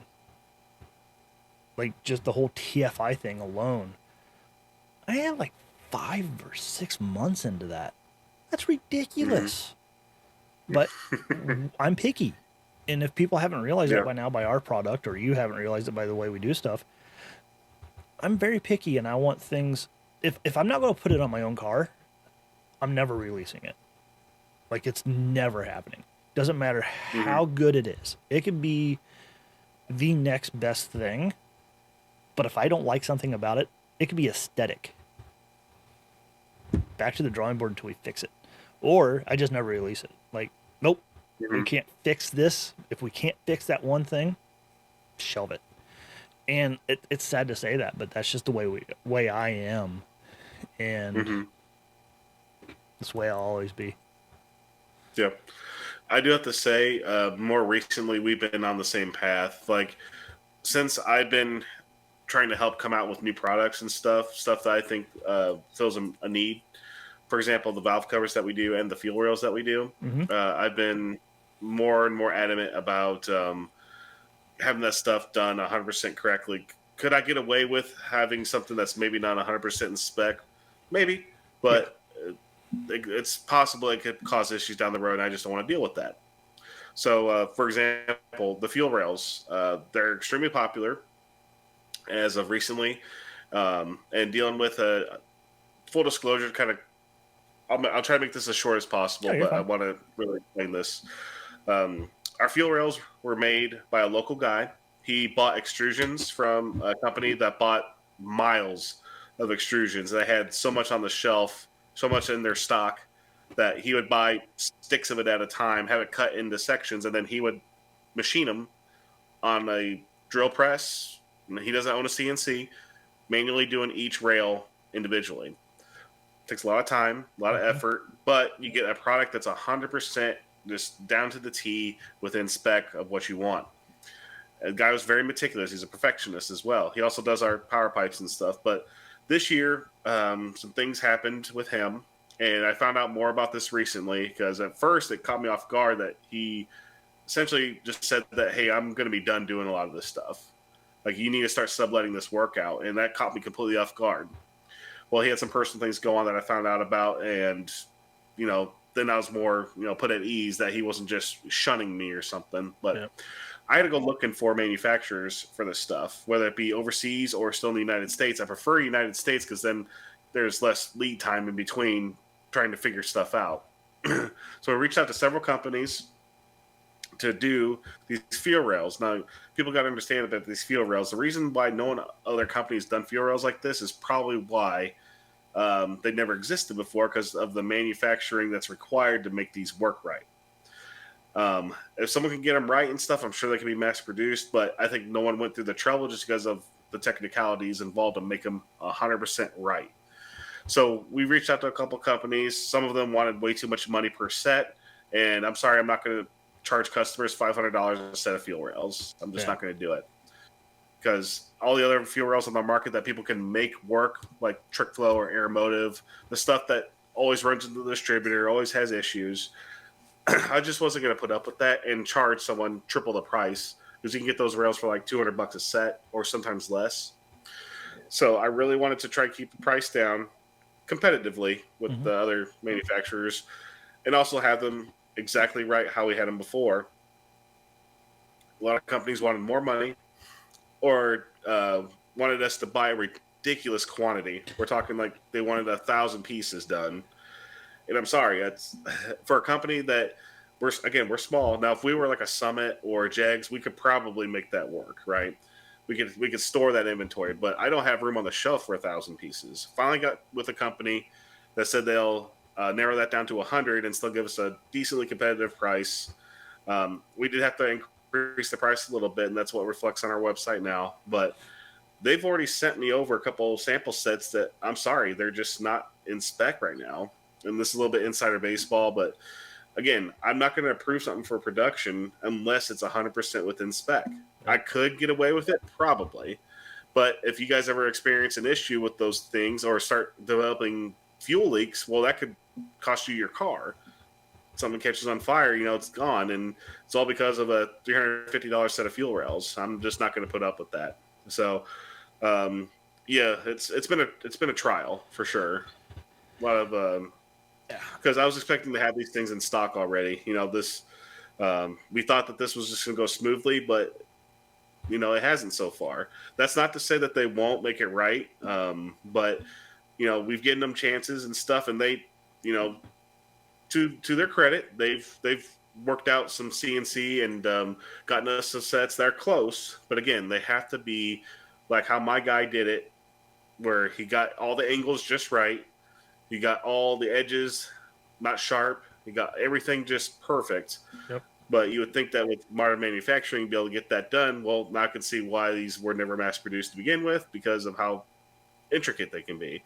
Um, so yeah, coming full circle on that, working with other manufacturers and stuff, sometimes it's a stretch, it's a challenge where a project that you think only takes a couple weeks to get right.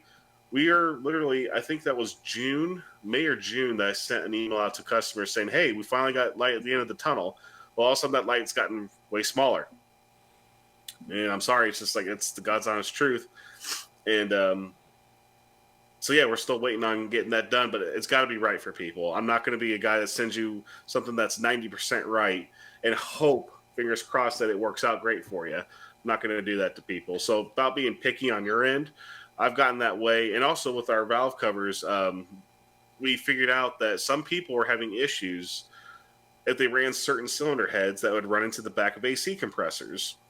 Nakia at Brutal tried this out for me, and he told me that, hey, it's running to the back of his compressor. And so we decided to shorten the top end of the valve cover by about 3 millimeters, because he said all he had to do is tap it in a little bit and it fit. So I'm like, cool, 3 millimeter. Well, what happens when you heat up metal? It can warp. Mm-hmm. So a lot of people were still experiencing issues. So it was like, okay, well, 3 millimeter wasn't enough. And also they were having issues with it hitting some rockers. Like if you had the really fat bodied roller rocker that stuck out a lot to the side, it hit on the inside of the valve cover, only on some people's cars. So it's like, could we keep them going? Yes, because it's going to work for about 80% of the people out there. But again, I'm picky.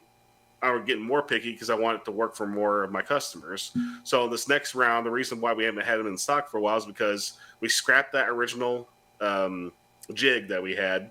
Said, okay, we're going to widen the lower base by about 3 millimeter, and we're going to shorten the top of the base by 8 millimeter. So even if there's warpage, we're talking millimeters, which could be the distance that you need between hitting something and being able to clear stuff. So this next round of valve covers should be 100% foolproof. If you had an old set of valve covers, if they worked for you, of course they would, because we tested them. But for those guys that were having the issue on a certain set, and I'll just say it was AFR heads, certain AFR heads were having issues, but seemed all the trick flows, all the old Ford racing heads, all those seem to be working just fine. It was just people that had AFRs and certain fat bodied roller rockers was having the issue. All that's going to be remedied, so it should work with 100% of the customer base, unless you're running rocker stud or rocker girdles and stuff like that. They're still low profile to be able to clear Holley system axes, Edelbrock RPM2s, track heats and stuff without adding a spacer and stuff like that. So I wanted to point that out there in regards to how picky and revising your product to make sure you're bringing something to market that's going to be perfect for people and work out to where you have less of a chance of a return or an issue. Or if there is an issue, it's something that's usually so minuscule that you can try to figure out and fix it out for the customer. Yeah. Yeah, so you brought up a good one when you were talking through that. Like, I was looking through some of our announcements, and we showed back in March that we were getting close on the 96 to 98 adapters. It's November, and they're not out yet. Mm-hmm. My pickiness got in the way, and I found something I didn't like about it. Could we have done it and deployed them and have been fine? Absolutely. But it wasn't happening. So it went back to development and redesign. And, this is because I want something that comes out that just works. And everything works the way I want it to work. And it will work every way the customer wants it to work. And that is the key thing for me. Just, we've discussed that. And that is why that one hasn't come out yet. We originally wanted to release that on August 1st for our 1 year anniversary of being live in business. And I'm eating crow on it. I shouldn't have advertised that we were getting close. I was excited. And, I got people reining me in on that stuff now. But and that's where I got bit on the fuel rails, because I finally got a manufacturer to say, hey, we'll do them, and we could have a sample set out in a couple of weeks, and then we can go full production within like 2 months and have all your stuff done. I'm like, cool, we'll have stuff out in October. It's November, and I still don't have a good sample set. So yeah, I'm looking forward for that product to come out. I know people are waiting for it, and it'll be the next thing. Once that's done, we can put a lot of heart and soul into the next 99-04, which I know a lot of people are waiting for. But, we're getting there. It's just we wanted to fix this one thing that, again, it wouldn't have made a difference to anybody. No one will ever Mhm. know what it was, and it's so minute. But I wanted it fixed, and I think in the end it'll be for the right reasons, and it'll be worth it in the end. So totally looking forward to it. Mhm. Uh, yeah, I mean, and you bring up like the valve covers, that there. I mean, we got my SN95 back here. Everybody that's an SN95 guy with a 302 in it, a small block, we don't have valve cover options. And, they're, I think at one point someone did come out with something, but it never worked. Um, what you had to do is if you wanted to run a different valve cover, you had to dent them, modify them, beat them, run a spacer to make it work. But I went the opposite direction of, well, I'm just going to use the stock valve covers and just find, because people, to clarify, the reason why people had to go different valve covers is because you couldn't run a roller rocker on it unless you bought the Cobra 1.7 crane cam rollers. That was the only one known to fit. I decided to, and this was, God, 20 years ago. I'm like, nah, I don't believe that. If those fit, just take the dimensions of it and find another one that does. And lo and behold, Comp made the Pro Magnum, which is a beefier but slim body style compared to the Mhm. 1.7s that the Cobra used, and they fit perfect underneath the stock valve covers with no hitting, no clearancing, no modifications. And sometimes it just takes those things. Would I want to run an aftermarket cover? Yeah, I'd love to have something with a little bit more room to where I could run a better breather system, because I think that's one of my issues with this car is, there's times I'm running upwards to 20 pounds of boost through it, and I don't have good crankcase ventilation on it because I'm running a factory valve cover and I'm not cutting them. So I'd Mhm. love to have something where I could do two 10 AN into a catch can. I don't even have a catch can. Let that sink in. That's probably why I got a valve cover. I got an intake gasket that's leaking. I'm not even running a catch can. Mhm. I'm still running the factory PCV system setup on it with a turbo PCV valve. Um, so that's why I'm probably in the situation I'm in. But regardless, I would love to have something, and I know you guys are working on stuff. And when those Mhm. valve covers come out, I might grab a set just to see if we can make them work. Because you sent, I don't think people are aware, you sent me a set of fuel rails to try out because I'm an SN95 Mhm. guy, and they Yep. worked. It's just you have to run a small body injector, just so people are aware for the night. And I think you have that on your website. If I remember right, you may. Mhm. You know, I think so. yeah. And that's only because on the Fox bodies, the coolant passages for the heater core are on top of each other, and the SN95 they're parallel, and you can't get enough space, so you can't run a big body injector. You have to run a small body. But that's it. Like that's the only difference. And if you're modifying your car and you're going fuel rails, while you're shameless plug, pick up a set of Deca 60s or 80s while you're picking up your fuel rails from Anderson, and well, when he gets them back in stock, you know, Mhm. problem solved. They work, and they Yeah. work great. Exactly. So yeah, I mean it's trial and error, and Mhm. we're always going to learn stuff new on these cars. 20 plus years later, 30 plus years later, we're getting there, and I'm glad to see the market still strong for Yeah. sure. Someone made a funny comment to me once. I don't know if it was just if they were just poking fun or trying to diss, but I made a comment about R&Ding new products and stuff for these cars. They are old and stuff, but he made the comment saying these cars are like 30 plus years old. Everything that's aftermarket form has already been made, and I just thought that was funny because I'm like, well, Why hasn't anyone invented the fuel rails that clear a distributor? Why hasn't anyone made a 351 Windsor swap bracket for a Vortex supercharger? And I'm just like, and why hasn't anyone made valve covers that already has AN fittings welded to them? And so I just thought that was kind of funny that Yep. innovation is still exists. That you'll find something and there's going to be a need for it. Why isn't someone else did it? Probably because there's a little bit more involved, and you might think someone's not going to pay the money for them, but turns out that's not true. If there's a need for it, you put it out in front of there. You don't build it and they will come. You put it in their faces and then show it to them, and then they'll come.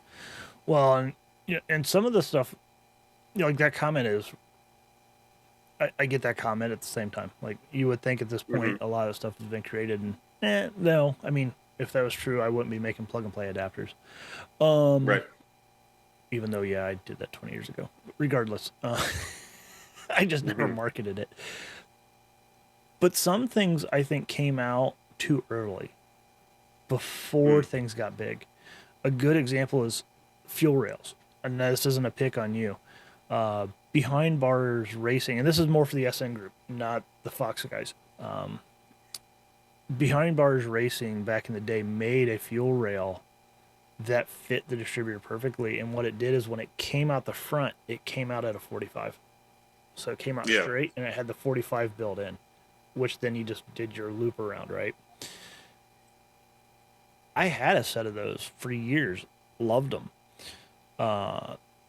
Why I got rid of them, I have no idea. Dumb mindset at the time. But you can't get those anymore. But your design, I actually like better because it was still the behind bars racing was a straight up and down design. It's just they put a Yeah. 45 at the front. Well, it wasn't even a 45, but they put that angle at the front to bypass around the distributor. Where I like how yours is, at a 15, 20-degree angle, which gives you that ability to get around. Now it's tight, but you get around the distributor without any, Gotcha. anything to put your Yeah. you put your fittings on the end, and you can get around the distributor without interference. I actually like that design better. It was just, Mm. I think some things come out too early, and it doesn't catch on, and some stuff just might need a reinvention of the original design that came out too early. Mm-hmm. But I think the other thing you brought up is pricing for people like yourself and myself. If we were Summit, if we were Holley, if we were Jegs, we can afford to order 10,000 of them to put on a shelf to offer at a good price. We're not them. And if they're not doing it and we're willing to make it, the price is going to reflect that. And it's not because we're trying to gouge. It's we have to pay for small quantity orders. And when you pay for small quantity orders, Mm-hmm. the price is expensive. And Yeah. people need to be aware. I mean, even the TFI connectors, we're not ordering thousands at a time. We're talking hundreds. And there's times where when we order stuff, because we are so small in quantities, that our order will get back ordered, even though it's in stock. Someone else might come in and be like, hey, I want 10,000 of these connectors. And it's happened to us many times. That now we're on a wait list because we are not ordering, and those folks get priority because it's a much larger quantity. And I know what those pricings are at 10,000 versus our 1,000 or 100. We can make things cost less, but until we can order that, it's going to cost more, unfortunately. And that's the part of Yeah. small business. Uh, and it was amazing because, right before this call, or right before we did this podcast tonight, I had a gentleman reach out to us through Facebook, and he's like, hey, I got a random request wanting to know if you'll make it. And I love random requests. Mm-hmm. He's like, I need a dual sync extension. And I said, come again? My dual sync harness is a foot too short to make it to my ignition connector on my Holley harness. He did a wire tuck. Oh. And he did a wire tuck on a 937 kit, not a 937F kit. So everything is pushed farther back. And I'm like, I was perplexed on that. And I'm like, well, yeah, I can make you one of those. And, I told him it'd be Monday, and he was like, perfectly happy with it. I gave him a ballpark of what it would cost. He only needs it a foot. We're gonna make it like 18 inches, just so he has a little extra Yeah. room for the wire tuck. But no one out there. I'm like, someone's got to make that. They don't. No one Hmm. makes it. Now, will it be something we'll probably offer in the store? Probably not. Those are one-offs, Yeah. but we'll do it. That's the thing. But he's probably sitting there. I thought when I quoted it out for him, he was going to be like, "Whoa, that's way too expensive." But he understood the fact that he did a one-off. A one-off is going to cost one-off pricing. Could he do it himself? Yeah, but Hmm. he first admitted to, I don't do wiring. I'm never doing wiring. I'm going to let you do wiring. All right, we'll get along Fair just enough. fine. Yep. So, I love those kind of customers. I love how they understand it yeah, and stuff for like projects like that and everything.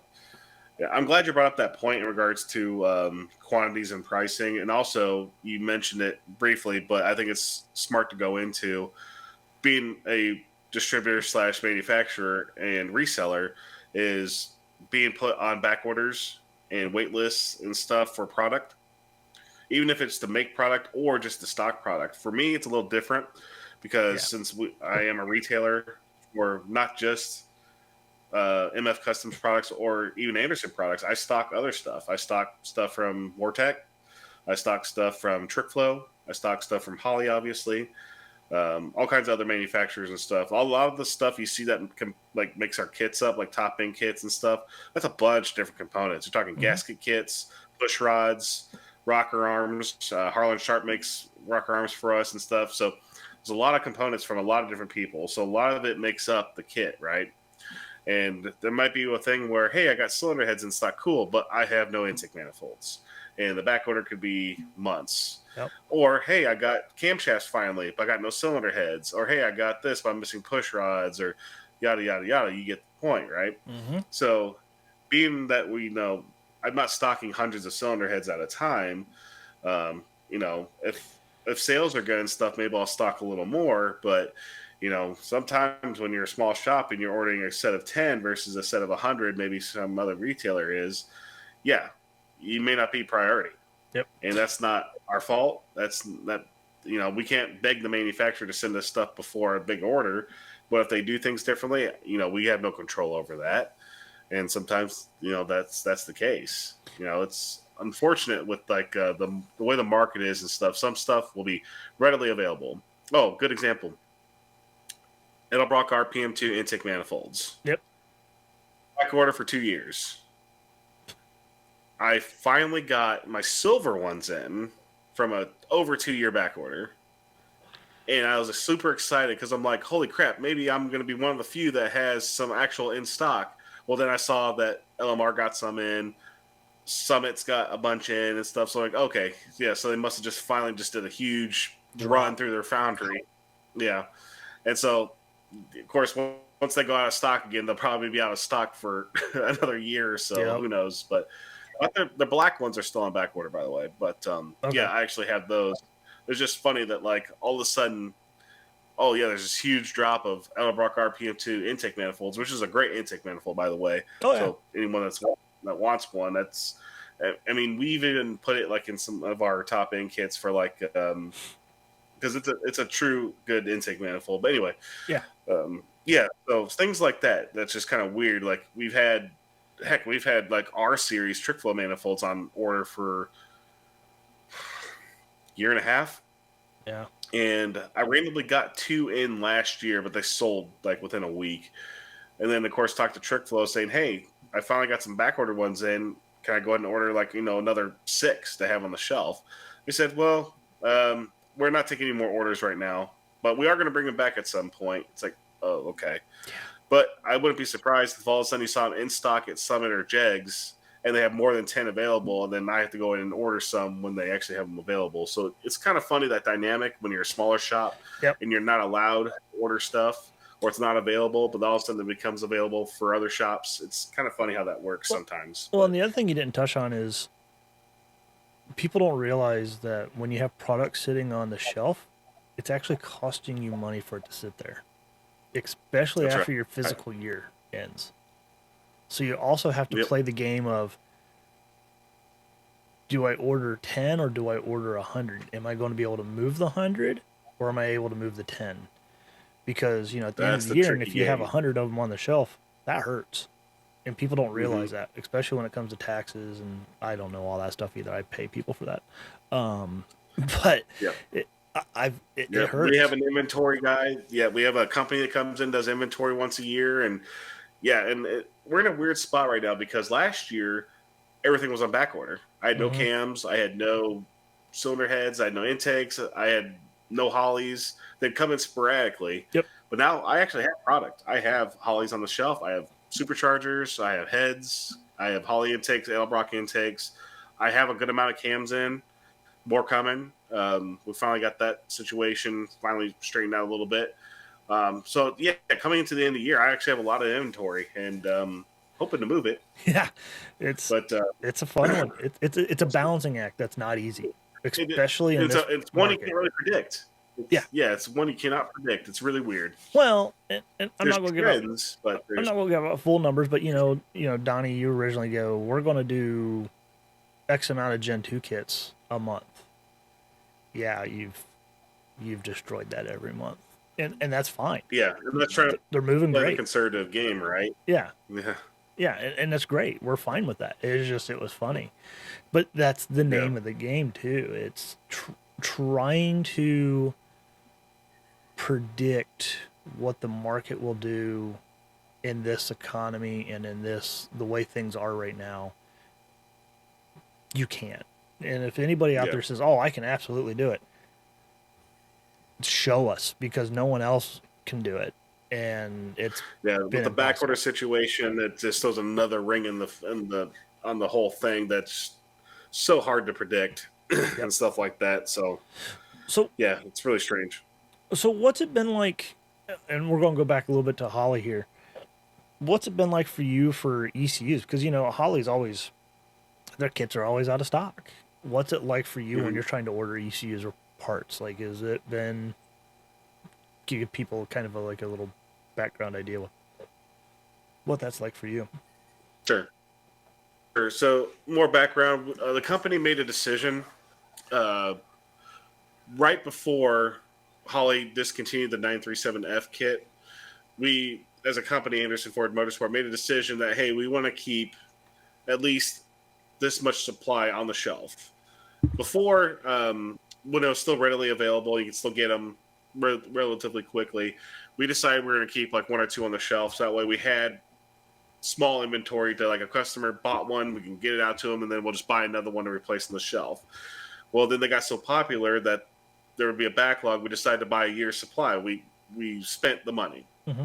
So a year's supply for us was about I think like 80 kits of 937F kits, and we got them. And then all of a sudden they got discontinued, and it's like I had that live stream with Brutal and said, "Hey, we bought a year's supply. These things are discontinued now, so if you want one, I should have plenty." I was literally sold out that weekend, Yeah. and so we made the decision after that that like, okay, we want them at minimum. Like we're gonna just order a certain amount, regardless if we have them or not. We're just gonna place an order each for them, regardless if we have them or not already, because it worked out because of the extreme backlog that Holly had, where there was no ECUs whatsoever, no kits whatsoever from any of the or from any of the warehouses like Summit or Jegs or LMR for that matter. No one had one. So we just decided, okay, even if we didn't get our supply for this month, we're going to place next month another order. And we set a limit for each time, so that way we're not hit all at once for an extreme amount of money. But what that did was, whenever we did get, because Hollywood never like do full orders, they'd always piecemeal them to us. Yeah. So if we had like say 5 pre-orders, and they sent us like 3 kits out of our order of 20, we can at least take care of 3 of the customers, right? But then also we got like maybe 10 of those 20 kits in, so we'd have some inventory plus take care of like say another 5 customers that pre-ordered. We just kept that going throughout the entire year.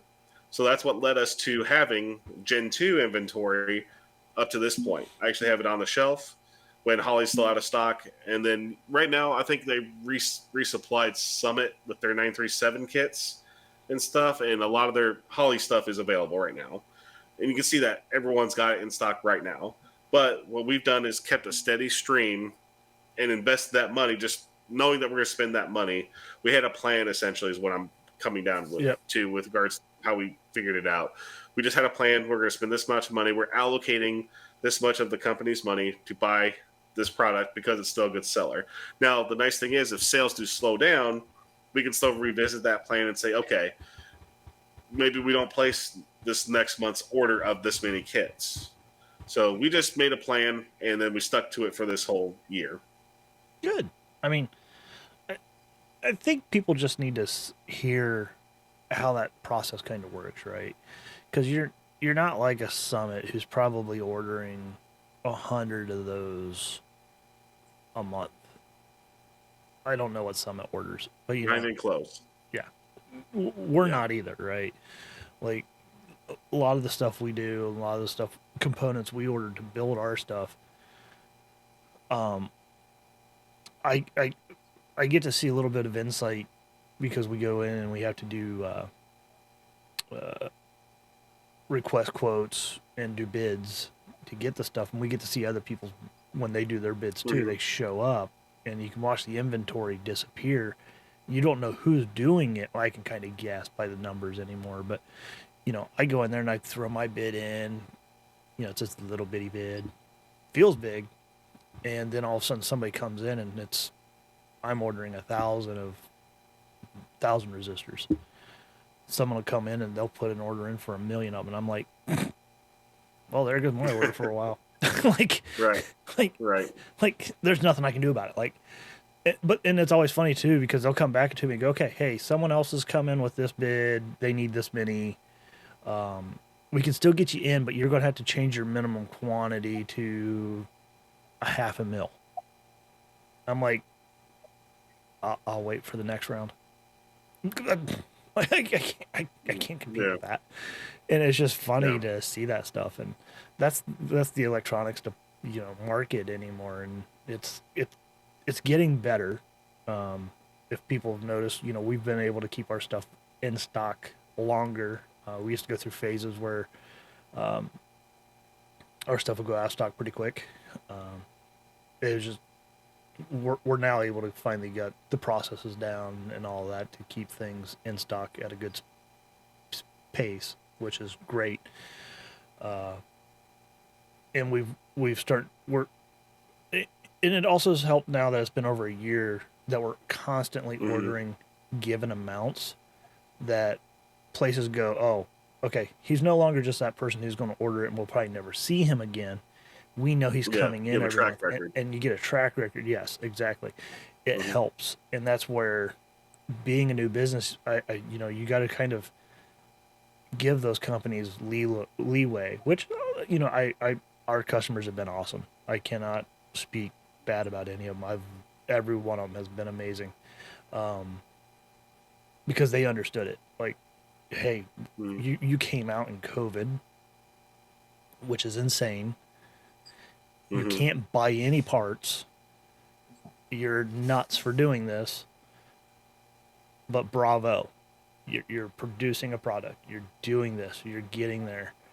And, it's fun. It's fun to do it. I'm glad that we're getting to the point we're at. And I don't want to say we're to cruise control yet, but we're getting close. I think I see that coming in the next year, where we'll be on cruise control on building our stuff. And it'll be amazing, I think, for sure. And I mean, you probably know what that is too. Like fuel rails, a good example of your valve covers, your cams. When you get to that point where you're going to have that steady stream of they're coming in and they're going out, they're coming in, they're going out, they're coming in, and going out. Versus, all right, they went out, but I have no idea when they're coming in. And I always hated that when customers would be like, hey, when are you going to get your next round in?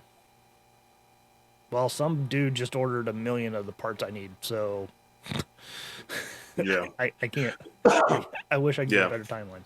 So exactly. Yeah. Got anything you want to rant on or soapbox on? I think I already had a couple in regards to that 937 kit. And again, I'm not a fan of that kit. Again, I'm and oh and then customer understanding. It's not really a soapbox. It's more of a like an appreciation token for customers that have like stuck with it. Like whenever I get told something, I don't BS the customer. I usually just relay that information to them. Like I said, I sent an email out to everyone that had a fuel rail order out and said, "Hey, we finally got a manufacturer that said they're willing to do it, and here's the timeline they told me." And then when it hasn't worked out, the customers, instead of like bitching me out or cussing me out or whatever, called me a scam artist or something along those lines. They've been understanding, like, cool, keep me posted. And it's like, all right, like I'm trying my best to, I'm not there making the stuff myself. I wish my original guy would still be willing to do it because he did such a damn good job. But I can understand that like it just is too much work for him, and he needed to slow down for with what he had going on personally and stuff. So it made perfect sense. But oh yeah, we had a really man. Speaking of that, funny side story here.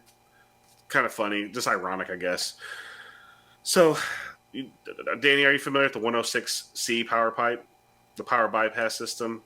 It's a Fox body one. It's got an upper and a lower tube that uses a Mondo bypass in the front. Yep, familiar with it.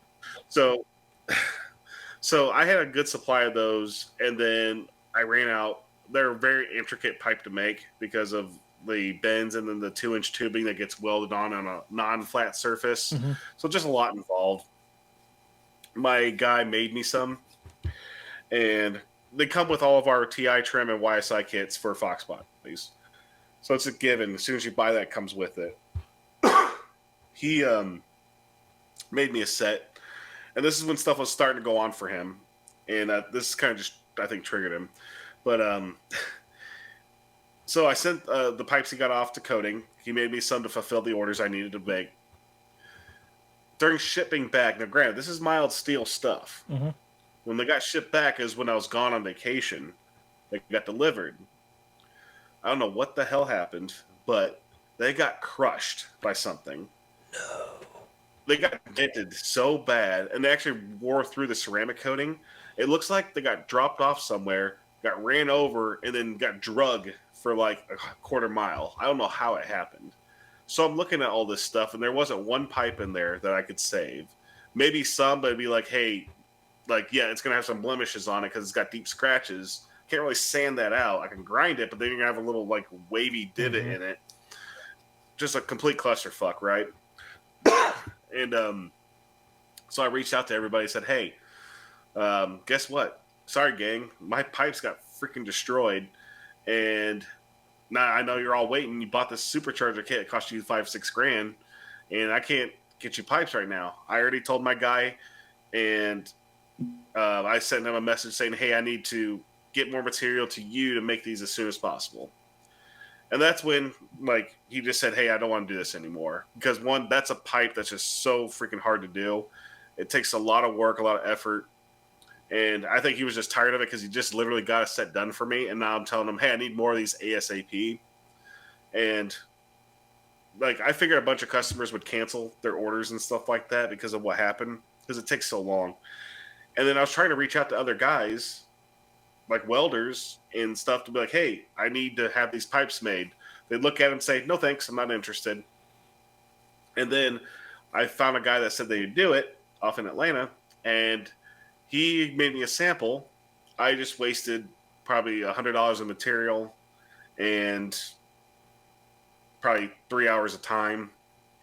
The welds were so shitty. That'd have been embarrassing. That would have been embarrassing to put on a car. So that went nowhere. Found another guy. He wanted like triple the amount of money to do it. So I would have made this pipe kit like $1,000 if I would have made any money on it. It was just ridiculous. Mm-hmm. So finally, I figured out what was going on with the main guy. He told me what was up, and then he pretty much apologized, saying, "Hey, I just had so much going on. I do want to still continue doing stuff for you, but I can't do all the intricate stuff anymore." So he finally made me 2 weeks ago. He made a new set of them, but it's just all the customers that have been waiting all this time, they've been waiting almost a year for this stuff. It finally just got done. It's at coding now, but they've been patiently waiting. There was only one guy that was kind of getting antsy with me about it, but honesty always works best. If you Yeah. tell them what's going on, then they'll be behind you with it. They know you're not blowing smoke, right? So all my customers have been waiting for all this stuff: fuel rails, power pipes, cams. Like, it took me a while to get cams because we had to buy cores from a different source this year, which increased the price of cams. But again, that's another part of the game that people don't see. Like, why is stuff increasing in price? Well, sometimes you got to source stuff from different places. Otherwise, you're never going to get it. So I got to really give kudos to customers that have been waiting patiently and have not canceled, and have just, like, every once in a while checked in. And if I ever am able to make an update, I usually send a mass email to those people. But I want to really give kudos to those people that stick it out, because they get it. They understand. Those are the ones that will be a customer for life too. Mm-hmm. You were going through that, and you were talking, and that's one thing that came up to me was that we never did pre-orders. We still don't offer a pre-order, and that was because we didn't know when we would get inventory back. And because we were just starting out, I didn't want to take people's money on a pre-order and then find out that because we just couldn't do the bidding like we needed to, and we didn't have the track record yet to get a consistent flow of parts in. That I didn't want people waiting. I didn't want to be holding people's money for months, if that's what it turned out to be. But we are getting to the point that possibly, sometime next year, that if for some reason we do go out of stock, that we'll start allowing people to pre-order. But all that stuff's intricate and interesting in the small business world that we're in, for sure. And the customers that know It really is. It can be understand it. tricky doing the pre-order thing. Mm-hmm. Yeah. And the customers that understand it get it. And those are the ones that they're like, nope, we totally get it. It'll be here when it gets here. And then they get the product 6 months later, and they're happy as can be. There's no complaining. There's no nothing. Yeah. You will have some that will get antsy, and I get it because they're excited. They were thinking, Sure. Hey, this summer's coming up. Yeah. I'm going to have my supercharger on my car. I'm going to have my MF custom adapter on my car. And it's not going to be until winter. Well, I'm not taking my car out. Like, it kind of hurts. Like, I get it. Like, we're also customers, right? Like, we also buy parts for our cars. We know what it's like to be on both. We just know what it's like to be on both sides of the coin on that one. it's an That's interesting one to be. Yeah. So many thanks to those guys for really sticking it out. Absolutely. Absolutely. I know this one doesn't affect us, but did you catch any of the announcements from SEMA from some of the standalone ECU manufacturers, or one that just became a standalone ECU manufacturer? I have not. What'd you hear? Haltech came out with a new ECU for the LS platform, and I think they called it the it's not the Elite. I wish I remember, but basically the way it works is you don't even have to tell it anything about the ECU. You don't have to tell it anything about the engine. You just plug it in, and it determines if it's a 24X or a 58X. It determines all that when you first crank it up. It'll determine what the settings need to be, and it just fires up and runs. Like, that one surprised me. Like, okay, I'm not a big Haltech guy. Okay. But I thought that was kind of cool. Like, okay. Like to see what they come out with the Ford. I don't think they'll come out with anything like that for the small block Ford stuff, because there's just too many variables, right? I think they'll probably come out. I could foresee them coming out with something for like the modular group or the Coyote group that could do that, because there's limited variables, right? Which made sense for the LS stuff, because it's, 2 different crank triggers and 2 different cam sensors. That's, I narrowed it. I dumbified it, but I can see, I kind of get where that's kind of cool. But the one that shocked me the most was HP Tuners came out with their own ECU. Really? Yes. Okay. Now the Halltech one, I think I heard is coming out, and it's only gonna be like 1,300 or 1,400 with a harness. But Okay. I don't know what the pricing is. The HP Tuners one, it's also LS based right now, which I get it. That's what the big Sure. thing is right now. Yeah. But they're saying they want to try to compete with the Dominator, Oh wow. Okay. which to me seems like a brave stance to take. So, with that stated, do you think Holley might be announcing anything at PRI this year? I thought they would have done it at SEMA, but maybe PRI? I heard that the Holley group that went out there was a very small group. It wasn't like as big as a group that you'd see at PRI. Okay. So maybe it would be PRI that they release something new. Yeah. Um, yeah, I don't know. May have to bug Rick about that. See what he thinks. Yeah. Maybe you can get some inside information, but I'm curious because Hmm. both of those came out, and I just because of the age of the Dominator and the HP platform, I can see them coming out with the next generation of that platform, and I'm really curious to Yeah. see when that comes out. I, I, I'm guys. I have no inside information. This is all guess, but due to the fact that the Terminator X V3 software came out and started supporting the 6L80s for the GM stuff and some of the new features that only the Terminator X got and the Dominator didn't get, makes me think that there's something coming. Because that's kind of odd that the entry level ECU got features that the advanced ECU didn't. So, Good point. and with the Sniper 2 just being released a month or two ago, Yep. makes me think that HP Dominators might be seeing a next generation release soon. So, but yeah, I saw those announcements from SEMA from those two other companies. HP Tuners is the one that shocked me the most. So I'm curious to see how that goes. There was no pricing as far as I could find at this moment, but we'll have to wait and see. Okay. Cool. So, Yeah, that's all I got, man. all right. Well, we can end it off here. I appreciate anybody that does listen to this. We'll keep doing these as long as people want us to, and if not, well, we'll probably still do some because I just enjoy talking about this stuff, anyways. So Yeah. There's plenty to talk about. Yeah. always. And if anybody has a subject they want us to talk about or get into, just let us know, and we'll go from there. Cool. Anything you want to send off with? No.